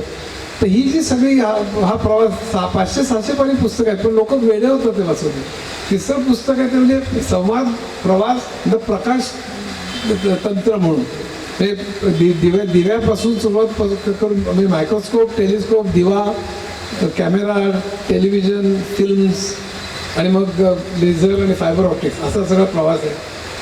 आणि मग बखर संगणकाचे म्हणजे कम्प्युटरचा इतिहास सगळा, म्हणजे पूर्वीपासून बॅबेजपासून ते अगदी लेटेस्ट चिप्स आणि लेटेस्टपर्यंत अशी 4 टेक्नॉलॉजी इतिहासावर पुस्तकं लिहिली. पाश्चिमात्य संस्कृतीवरती 4 पुस्तकं लिहिली. जपूरजाचे 3 व्हॉल्यूम्स इंग्रजी साहित्यावर, कॅनव्हास हे चित्रशिल्पकलेवरती, सिम्फनी हे पाश्चिमात्य संगीतावरती, आणि लाईमलाईट हे पाश्चिमात्य सिनेमावरती अशी 4 लिहिली. अशी वेगवेगळ्या विषयांवरती, म्हणजे हवावरती एक पुस्तक आहे, पाणीवरती एक पुस्तक आहे, आता पृथ्वीवरती एक पुस्तक येतं आहे, अशीच एक बिग बँगवरती पुस्तक आहे, क्वांटम फिजिक्सवरती आता येतं आहे. तर जिथे वेगवेगळे विषय आहेत ते मराठीमध्ये समजावून सांगावे असं त्यासाठी माझी धडपड चाललेली असते. आणि त्यासाठी माझे आणखीन इतरही बरेच प्रोजेक्ट्स आहेत. सर ह्या सगळ्या बऱ्या वाईट प्रसंगांमध्ये तुम्हाला शोभाताईंची खूप अमूल्य साथ लागली. तर त्यांच्याविषयी आम्हाला जाणून घ्यायला आवडेल आणि तुमच्या सहजीवनाविषयी. माझी शोभाची ओळख झाली 1972 साली झाली. छबिलदास म्हणलं एका नाटकाच्या कार्यक्रमाच्या विषयी. साध्याच्या आदिवासींच्या साठी पैसे गोळा करण्याकरता आम्ही गाणं ठेवलं. अरुण दाते वगैरे सगळी मंडळी होती. मी त्यावेळी निवेदन करत होतो आणि आदिवासींच्या चळवळीच्या विषयी माहिती देत होतो. त्यावेळी शोभा हिंदू कॉलनीत राहायची. ती तिथे उभी होती आणि मग आमची तिथे ओळख झाली. ओळख झाल्यानंतर आमच्या मैत्री वाढली. मी त्यावेळेला माहीमला फिशरमॅन कॉलनीमध्ये राहत होतो. त्यावेळेला मला जॉबचा जवळपास नव्हता. तरी शोभाने मला स्वीकारलं, हे सगळ्यात महत्त्वाचं. आणि त्यानंतर मात्र मी IBMमध्ये गेलो आणि सगळं तुम्हाला सांगितलं त्याप्रमाणे. तर त्यामुळे म्हणजे या सगळ्या काळामध्ये निहारला ऑटिझम झाल्यानंतर शोभाने खूप चांगली जबाबदारी स्वीकारली. म्हणजे तिला मदत करायला आम्ही बरीच मुलं ठेवली होती. 2 गाड्या, 2 ड्रायव्हर सगळं होतं. त्याला घेऊन जायला तर तोपर्यंत मला ते परवडायला लागलेलं होतं. आणि त्यात मग त्याला घेऊन जायला एक हे होता, नेपिन्सी रोडला एक वर्कशॉप होता, तिथे त्याला घेऊन जाणं आणि आणणं. त्याला मदत करायला आणखीन 1-2 लोक होते. त्यामुळे शोभाला मदत खूप होती. पण तरीचं ते मॅनेज करणं हे तिने खूप चांगलं केलं. आणि ह्या सगळ्यामध्ये म्हणजे बरेच काय त्याला म्हणतात म्हणजे आयुष्यामध्ये ताणतणाव खूप आले. पण काय झालं की ऑटिझम लोकांना माहीत नव्हता. मग त्याला शाळेत घातलं, शाळेत त्याला काढावं लागलं. मग 2री शाळा, मग 3री शाळा, असं सगळे पेरेंट्स जात असतात त्यातलं सगळं. ह्या सगळ्यातलं जे काही म्हणजे मला एकदा काय वाटतं की मी हे जे लिहिलं ना ते त्याच्यामुळेच लिहिलं खरं मी. समजा निहार नसता तर आता मी कुठल्या तरी व्यस्तामध्ये दारू पिऊन केव्हाच खराब झालो असतो. त्यामुळे मी चिडून उठलो आणि त्यामुळे मी खरं व्यस्त सोडली, त्यामुळे मी IT काय जे करायचं ते केलं, त्यामुळे मी पुस्तकं लिहिली. त्यामुळे मी असं मला वाटतं की की काहीतरी आपण केलं पाहिजे ही मला जाणीवच मुळे की त्याची चेतना किंवा प्रेरणा हेच मुळे निहारमुळे मिळाली. आज आता असं आहे की निहार 43 वर्षाचा आहे. तो कर्जतल्या एका संस्थेमध्ये आम्ही ठेवलेलं आहे त्याला. होप ॲबॉर्ड नावाची संस्था आहे आणि शोभा तिथे तर तो उरळेपर्यंत तो असतो. मला माझ्या लिखाणामुळे मी पुण्याला जागा घेतलेली आहे. मी अंधेरी, पुणे आणि कर्जत अशी माझी धावपळ चालू असते. शोभाची पण अंधेरी, पुणे, कर्जत अशी धावपळ चालू असते. पण तो रोळेपर्यंत शोभाने तिथे एक 2 BHKचा फ्लॅट भाड्याने घेतलेला आहे कर्जतला आणि तो त्या संस्थेमध्ये आहे. पण त्या सगळ्या काळात माझं ऑटिझमचं पुस्तक आहे, ते 3च कॉपीज आणलेलं आहे. ते जरूर वाचा, कारण आमचा जो स्ट्रगल आहे आणि ऑटिझमच्या विषयी माहिती ती खूप चांगली दिली असं मला वाटतं. अनफॉर्च्युनेटली 3च कॉपीज आणल्या, पण जरूर वाचा. त्यामुळे सगळा आमचा जो स्ट्रगल आणि काय काय कशातनं गेलो, मी निहार कसा त्रास द्यायचा, मग त्याला मी गाणं कसं शिकवलं, मी त्याला गाडीतनं कायम गाणं त्याला घेऊन जायचो, तर अनेक बागेत घेऊन जायचो. असं मला भाषा येत नाही, मग हा बघ पंखा, हा बघ, तर तो रिपीट करू शकतो, पण त्याला ज्ञान येत नाही. तर त्या हॉटेलमध्ये बोलायचं झालं तास आपल्याला बोलावं लागेल, पण ते सगळं मी तिथे सांगितलं आहे. आमचा स्ट्रगल पण त्याच्यामध्ये खूप डिटेलमध्ये आहे, तर ते आपल्याला बोलायला वेळ लागेल. पण एकंदरीत हा सगळा अशा तऱ्हेचा प्रवास होता. निहार फार छान गातो. यूट्यूबवर त्याचं स्वतःचं चॅनल आहे, त्याची गाणी तुम्ही तिथं ऐकू शकता. आणि त्याहूनही सुंदर, अतिशय अप्रतिम अशी चित्र काढतो. तीही सोशल मीडियावर उपलब्ध आहेत. तुम्ही जरूर बघा, की कोणाला वाटणार नाही की ते एखाद्या ऑटिस्टिक मुलानं काढलेलं आहे. खरोखर अप्रतिम आहे. त्या चित्राला कुठेतरी पुढे आणता आलं तर आपल्यापैकी कुणी करू शकाल तर फार छान होईल. फारच सुंदर चित्र आहेत. सर, निहारसारखी जी मुलं आहेत किंवा तशाच प्रकारच्या इतर अडचणींचा सामना करणारी जी मुलं आहेत, त्यांच्या पालकांना तुम्ही काय सल्ला द्याल? इनफॅक्ट माझं परवा एक भाषण झालं, पालकांसाठीच भाषण झालं. मला बरेच लोक बोलवतात. मी फक्त 2-3 गोष्टी सांगतो. जाम आणि फक्त ऑटिस्टिकच असं नाही, रिटार्डेड असतील, कुठल्याही मानसिक, शारीरिक, मेनली मानसिक कुठलेही व्यंग असेल, इव्हन शारीरिक करून, ती मुलं समजा 10 वर्षाच्या अगोदरचे असतील, 10 वर्षाच्या खालची असतील, मी काय सांगतो ते जबाबदारीने बोलतो, नीट आहे का, तर तुम्हाला प्रचंड होप्स आहे. 10 ते 15 मध्ये सुद्धा होप्स घालवण्याची गरज नाही. माझ्याकडे 43 वय आहे, त्यामुळे आता आम्हीच आता माझं शास्त्र चालू आहे, त्यामुळे आता त्याच्या पुढे 20 वर्षांनी काय होईल. पण मी जे आता आर्टिफिशियल इंटेलिजन्स, क्वांटम कम्प्युटिंग आणि एकंदर जो अभ्यास करतोय त्याप्रमाणे पुढच्या 10 वर्षात प्रचंड म्हणजे प्रचंड प्रगती होईल. त्याला केमिस्ट्रीचं नोबेल प्राईज मिळालं डेमिस हसाबिस म्हणून. त्याने प्रोटीन फोल्डिंगचा शोध लावला 2-3 वर्षांपूर्वी. Yes, gone on record. तुम्ही त्याचं यूट्यूब आहे का, डेमिस हसाबिस, की पुढच्या 10 वर्षात आपल्या सगळ्या मेजर विकारांवरती आपण मात करू आर्टिफिशियल इंटेलिजन्स आणि क्वांटम कम्प्युटिंगमुळे. कारण इतका प्रचंड वेगाने झपाट्याने ड्रग डिस्कवरी आणि जेनेटिक सिक्वेन्सिंग होतं की आणि त्या नोबेल लॉरेटनी असं व्यक्त करणं 10 होईल की मला माहीत नाही, 15 होईल, 20 मध्ये होईल. त्यामुळे आमच्यासारख्या माणसांना का निहारचं 43 वय, त्यांना आता किती उपयोग होईल मला माहीत नाही, पण 10च्या आत आहेत आणि काहीतरी तर पुढच्या 10-15 वर्षात प्रचंड मोठी हालचाल होईल असं माझं मत आहे. हा एक मुद्दा. दुसरा मुद्दा, समजा ते झालं नाही, 15 वर्षात झालं, 20 वर्षात झालं, तरी सुद्धा धीर सोडणं. मला स्वतःचं एक्झाम्पल देणं आवडत नाही, कारण प्रत्येकाला ते जमेलच असं नाही. प्रत्येकाचा क्रायसिस वेगळा असतो, प्रत्येकाची बॅकग्राऊंड वेगळी असते. पण त्यातून काहीतरी आपण काय करता येईल. कित्येक वेळा पेरेंट्स रडत बसतात, आपल्याला दोष देतात, स्वतःला दोष देतात, माझ्यामुळे ते झालं, गिल्ट फिलिंग येते त्यांना. ते कित्येक वेळा आत्महत्या करतात, कित्येक वेळा गिल्टच्या खाली जगतात आणि कित्येक वेळा रडवे चेहरे करून असे आपलं सगळं आयुष्य करतात. तसं करू नका, का तसं केलं तर मुलालाच तुम्ही रडत आहे. तुम्ही जितकं हसरं राहाल, जितकं क्रिएटिव्ह राहाल, जितकं ॲक्टिव्ह राहाल आणि जितकं स्वतःकडे पण बघाल, तुम्हाला सुद्धा आयुष्य आहे, तुम्हाला सुद्धा सिनेमा बघायचा आहे, तुम्हाला सुद्धा नाटक बघायचं आहे, तुम्हाला सुद्धा पुस्तकं वाचायची आहे. हे खरी गोष्ट आहे की मुलगा घरात असा असेल तर प्रत्येकाला शक्य होतं असं नाही.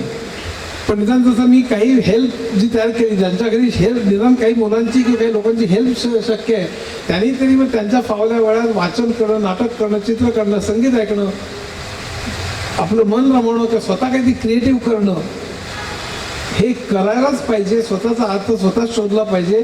आपण नेहमी माझा मुलगा असा आहे म्हणून जर रडत बसला तर तुम्ही फक्त मुलाचंच आयुष्य वाया घालवत आहे असं नाही, तुमचंही आयुष्य वाया घालवलं, त्याचं कोणाचंही आयुष्य सुधारत नाही. त्यामुळे माझा डायरेक्टली सल्ला आहे, त्यांना काय गिल्टी काय वाटतं, माझा मुलगा असं आहे तरी मी नाटक बघायला गेलो, हे काय म्हणजे उदाहरण आपण किती चूक करतो, कधी भयंकर तर मुळीच चूक करत नाही तुम्ही. की तुम्ही नाटक नाही बघितलं तरी की मुलगा सुधारणार नाही आहे, हे लक्षात ठेवा. तर जरूर बघा. तुम्ही जितके आनंदी असाल तेव्हा मुलगा आनंदी असेल हे लक्षात ठेवा, किंवा मुलगी आनंदी असेल तर तुम्ही नुसती त्याला वाटतील तसं ठेवून तुम्ही मौज मजा करायला जाणं, दुर्लक्ष करणं हे करणं चूक आहे. पण त्याच्याकडे भरपूर लक्ष दे. आमच्या बाबतीत तुम्हाला सांगतो, मी जरा सिंगापूर, इंग्लंड, अमेरिका 2दा, जर्मनीला इतक्या ठिकाणी त्याला नेऊन आणला. त्याला आयुर्वेद, होमिओपॅथी, ॲलोपॅथीतून शेकडो तऱ्हेचा उपचार केले, तेव्हा एकही उपचार आम्ही करायचं शिल्लक ठेवलं नाही. असं हे आम्हाला कुठेही गिल्ट फिलिंग नाही की असं करायचं राहिलं म्हणून, की त्याच्यासाठी आम्ही खूप केलं नाही म्हणून.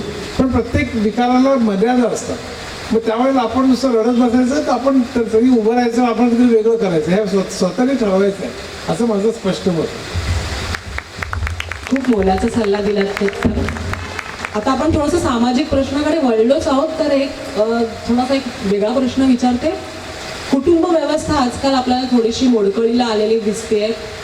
तरुणांचा लग्न व्यवस्थेवरचाही विश्वास उडताना आपल्याला दिसतोय. मुलं थोडीशी सामाजिक माध्यमांकडे त्याच्या आहारी गेलेली आहेत. थोडंसं नैराश्य दिसतं आपल्या तरुणांकडे. तर एक विचारवंत म्हणून तुम्हाला काय वाटतं की ही परिस्थिती आपण काही बदलू शकतो का? ह्याच्यावर काही उपाय आहेत का, हे असंच चालू राहणार आहे? आता खरं म्हणजे सोशल मीडियामुळे भयंकर काळ आलेला आहे. ते आमचा एक मित्र, कवी मित्र म्हणतो की आता एकत्र कुटुंब पद्धती म्हणजे नवरा आणि बायको एकत्र राहतात, त्याला एकत्र कुटुंब पद्धती म्हणतात. असं त्याने डेफिनेशन केलेली, इतकी परिस्थिती आलेली आहे. तो सोशल मीडियाचा प्रभाव मी सांगतो. एकदा म्हणे मोठा, मला असं जोक सांगायची सवय आहे, मी फार सिरियसली घेऊ नका, पण एक मोठा पैलवान आणि लहान पैलवान यांची मारामारी होते म्हणे.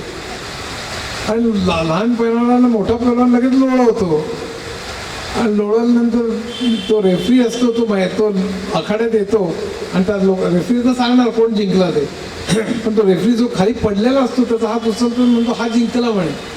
तर सर्व लोक म्हणतात ही काय, प्रेक्षक म्हणतात ही काय भानगड आहे, आम्ही तर बघितलं ठोसा मारला आणि तो खाली पडला म्हणून. तर रेफरीला विचारतात की ही काय भानगड आहे. तर रेफरी म्हणतो नाही म्हणतो, याला सगळ्यात जास्त SMS आलेले आहेत म्हणतो. तर त्यामुळे आता सध्या यश कशाला म्हणावं, हे SMS किंवा माझ्या व्हॉट्सअपला किंवा माझ्या फेसबुकला लाईक्स किती आहेत तुम्हाला सांगतो. माझ्या ओळखीचे निदान 2 किंवा 3 मंडळी आहेत, फेसबुकला लाईक्स कमी आले म्हणते ॲक्च्युअली नैराश्यात गेलेले लोक आहेत.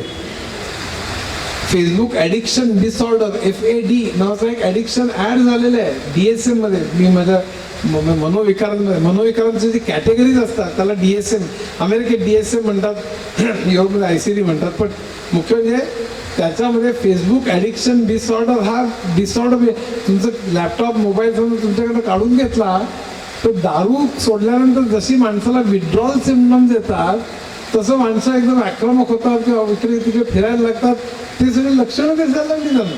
त्यामुळे ते फेसबुक ॲडिक्शन डिसऑर्डर पण आलेले. या अशा जमान्यात आपण राहतो आणि त्यामुळे सगळे मानवी संबंध, मग मगाशी तू विचारलंस की नाती, आता सगळे 4 जण बसलेले असतात, भाऊ बहीण आई वडील बसलेले आहेत आणि 4 मोबाईलवरनं आपल्या बघतायत.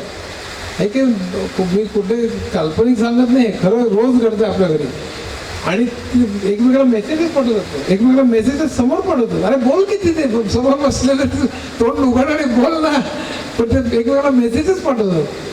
तर हा जो सगळा प्रकार संवाद हरवणं आणि त्यामुळे अनेक मनोविकार तयार होतात. आज ॲडिक्शन मी नशा म्हणून एक पुस्तक माझं येते 5 डिसेंबरला 10 डिसेंबरला.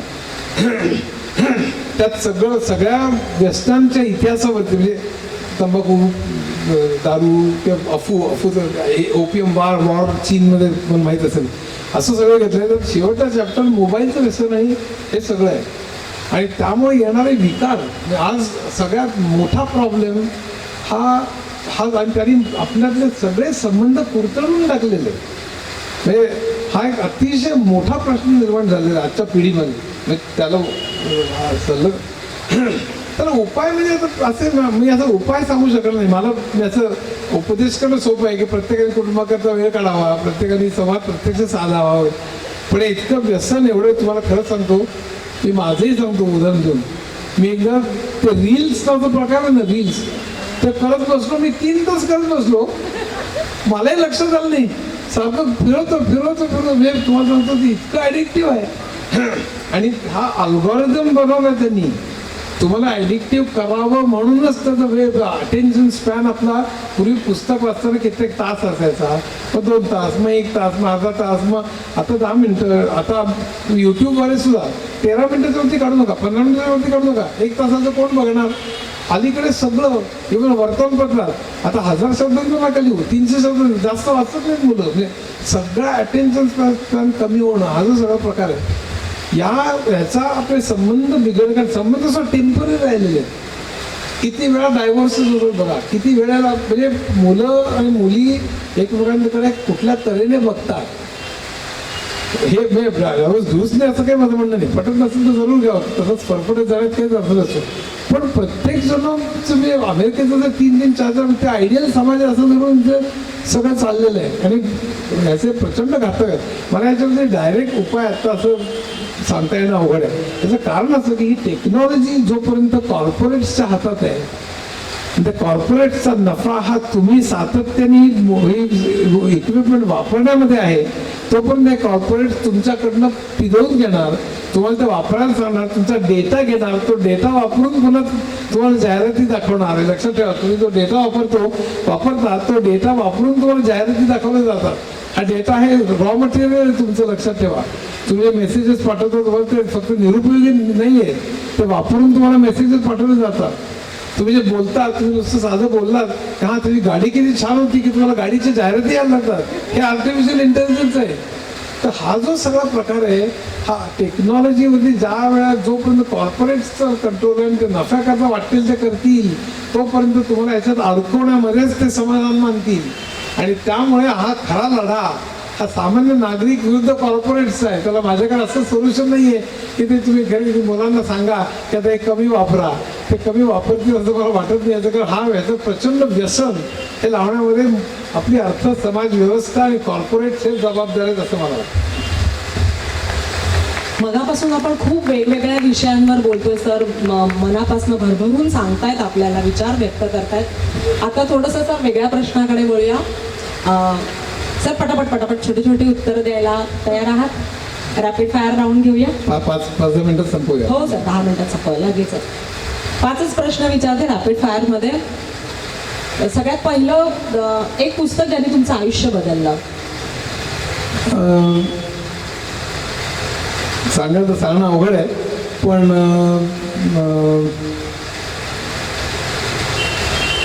एक पुस्तक ज्याने माझं आयुष्य बदललं, अर्नेस्ट हेमिंग्वेचं old man and the sea. अच्छा, तुमचं प्रेरणास्थान? माझं प्रेरणास्थान म्हणजे माझं 2 म्हणजे श्रीराम पुजारी हे माझं, मी त्यांना गुरुच म्हणतो, त्या नाही आहेत. आणि प्रफुल्ल बिडवाई तो पण नाही आहे. त्या दोघांनी माझं आयुष्य घडवलं. त्यांनी मला खरं म्हणजे आयुष्य कसं जगायचं शिकवलं. सातत्याने कुतूहल आणि प्रश्न विचारत राहा हे सांगितलं. आणि आयुष्यात पैसा, प्रतिष्ठा, हुद्दा याच्यापेक्षा ज्ञान खूप महत्त्वाचं आहे. आणि ज्ञान फक्त नाही, इक्वॅलिटी आणि समानता आणि न्याय हे महत्त्वाचं आहे. हे माझ्या मनावर कोरलं. आयुष्यातला सर्वात कठीण निर्णय? कठीण निर्णय निहारच्या बाबतीत होता की निहारला अमेरिकेत जाताना आम्ही न्यू इंग्लंड मेडिकल स्कूलमध्ये नेत होतो. एका डॉक्टरचा मी इंटरव्ह्यू वाचला BBC वरती, आणि त्यावेळेला त्याची ट्रीटमेंट घ्यायची होती, त्याचं औषध मिळत नव्हतं, ते आम्हाला सॅन फ्रान्सिस्कोनं आणावं लागलं.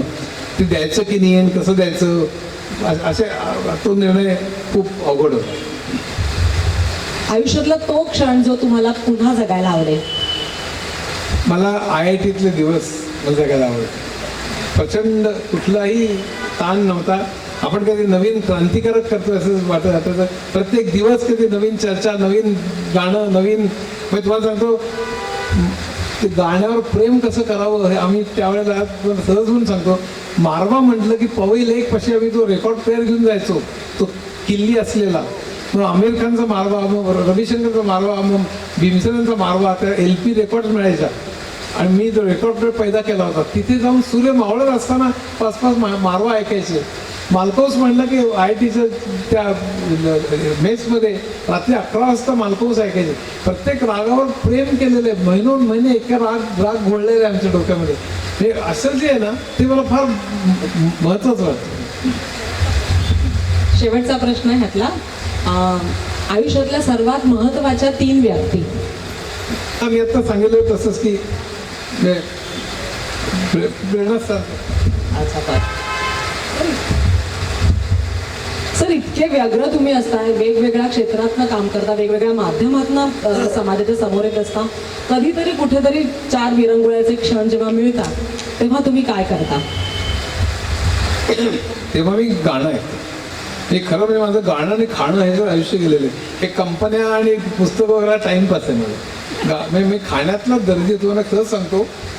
मी खाण्यावर माझे खाद्य यात्रा माझा मला वाटतं कालनिर्णयमध्ये माझा लेख खूप प्रसिद्ध झाला होता. ते अमेरिका, इंग्लंड, टोकियो कुठे कुठे काय काय चांगलं मिळतं याच्यावर माझा लेख आहे, जरूर वाचा. कुठे जुन्या दिवाळी अंकात. महाराष्ट्र टाइम्समध्ये त्यांनी वेगवेगळ्या सेलिब्रिटी म्हणत पण वेगवेगळ्या लोकांना त्यांनी लेख लिहायला सांगितलं. दर रविवारी एका रविवारी नाना पाटेकरचा आला होता, त्या पुढच्या रविवारी माझा लेख आला होता, कुठे काय चांगलं मिळतं.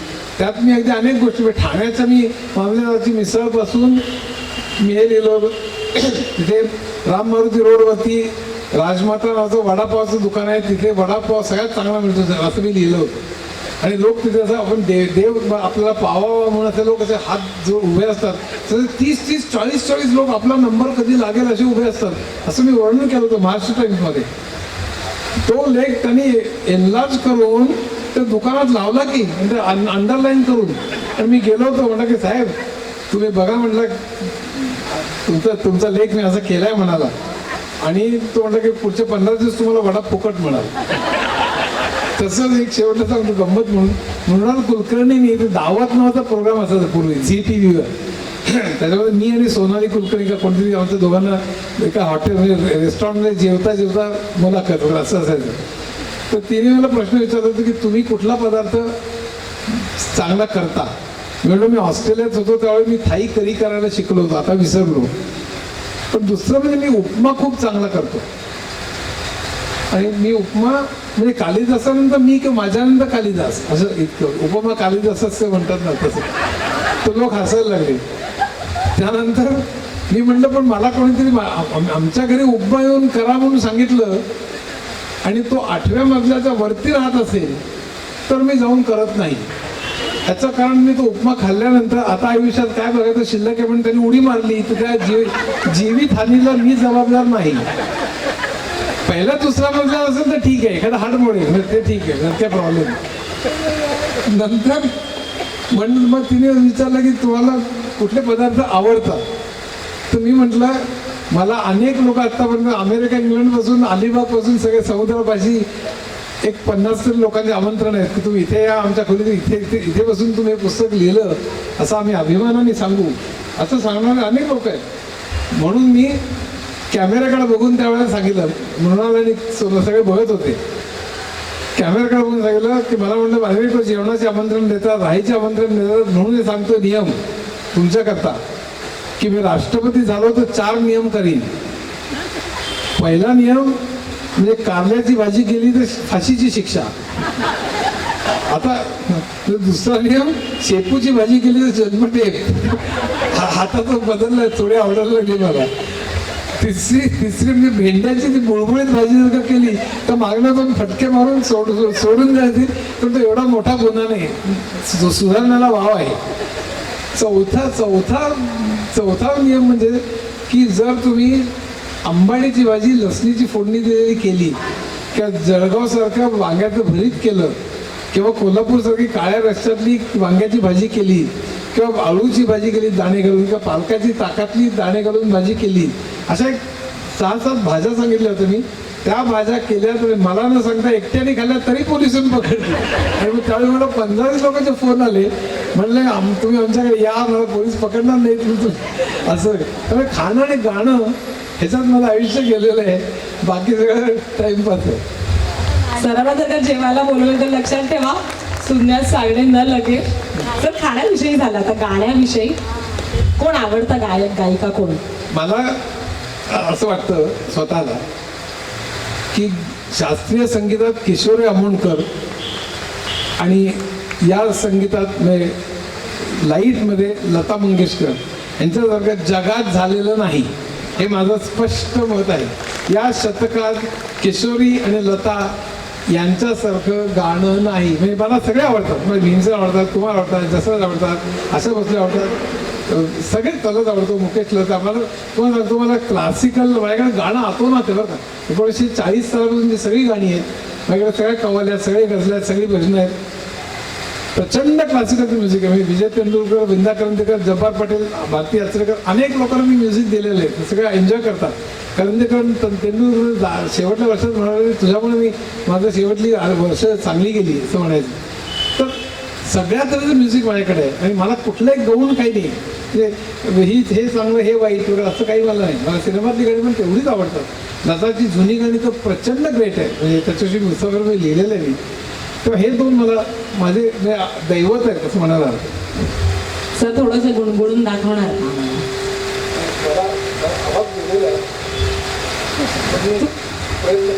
वा वा, छान. माझा आवाज खरं म्हणजे बोलतानाच गेलेला होता, पण आता म्हणजे गवई जशी नाटकं करतात तसं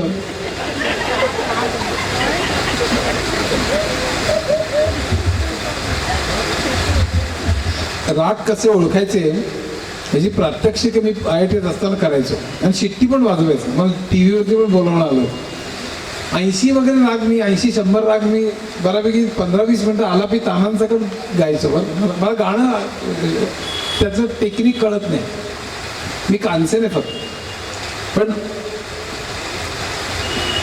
आता हमीर म्हटलं की सूर सूर जा रही ओ सूर जा रही आ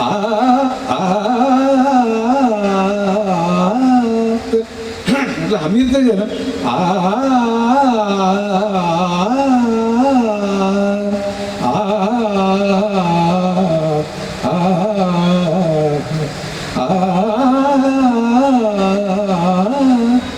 मधुबन में राधिका नाच ना. सुर की गति में क्या जानूं, एक भजन करना जानूं. सुर की गति में क्या जानूं. कुठला राग कसं वगैरे याच्याकडे हे कोकिळा गात आहे. पहिला आमिर आहे पण नंतर केदार आहे. तर ओळ मला शब्द आठवत नाही. ना ना ना ना ना ना हे केदार आहे. हा केदार आहे. किंवा मल्हार जर का म्हटला तर ओ करी ना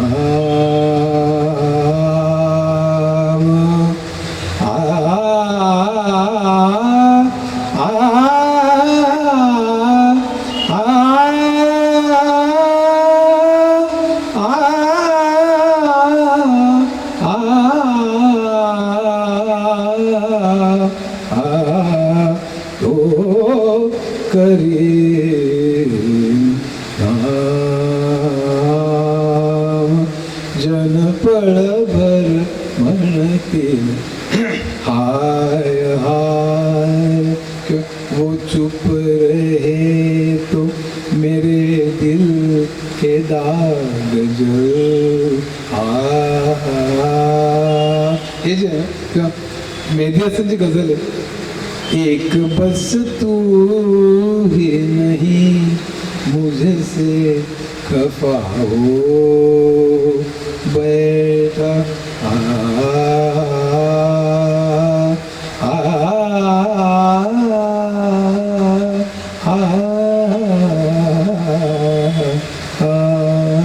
आवाज गेलाय. थँक्यू. अरे ह्याच्यानंतर काही बोलूच नाही, तिथेच आपण कट्टा थांबवायला हवा. पण एक औपचारिकता थोडीशी करते.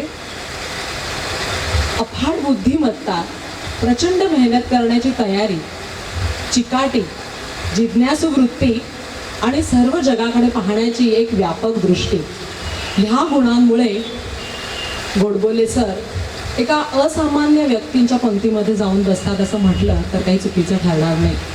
असं असतानाही सर आज तुम्ही इथं वेळात वेळ काढून आमच्याकडे आलात आणि इतकं मनमोकळेपणाने आमच्याशी गप्पा मारल्यात, तुमचे विचार ऐकवलेत, अनुभव सांगितलेत आणि सगळ्यात महत्त्वाचं म्हणजे आत्ताची जी गाण्याची जी मेजवानी मिळाली त्यासाठी मी तुम्हाला म्हणजे धन्यवाद म्हणणं हे खूपच औपचारिक होईल असं मला वाटतं. पण खूप मनापासून आभार. पार्ले कट्ट्यातर्फे आमचे वामन हरी पठे पुरस्कृत एक भेट आम्ही आपल्याला देऊ इच्छितो. त्यासाठी आमच्या पार्ले कट्ट्याचे समिती सदस्य येत आहेत, श्रीयुत सुबोध जोशी.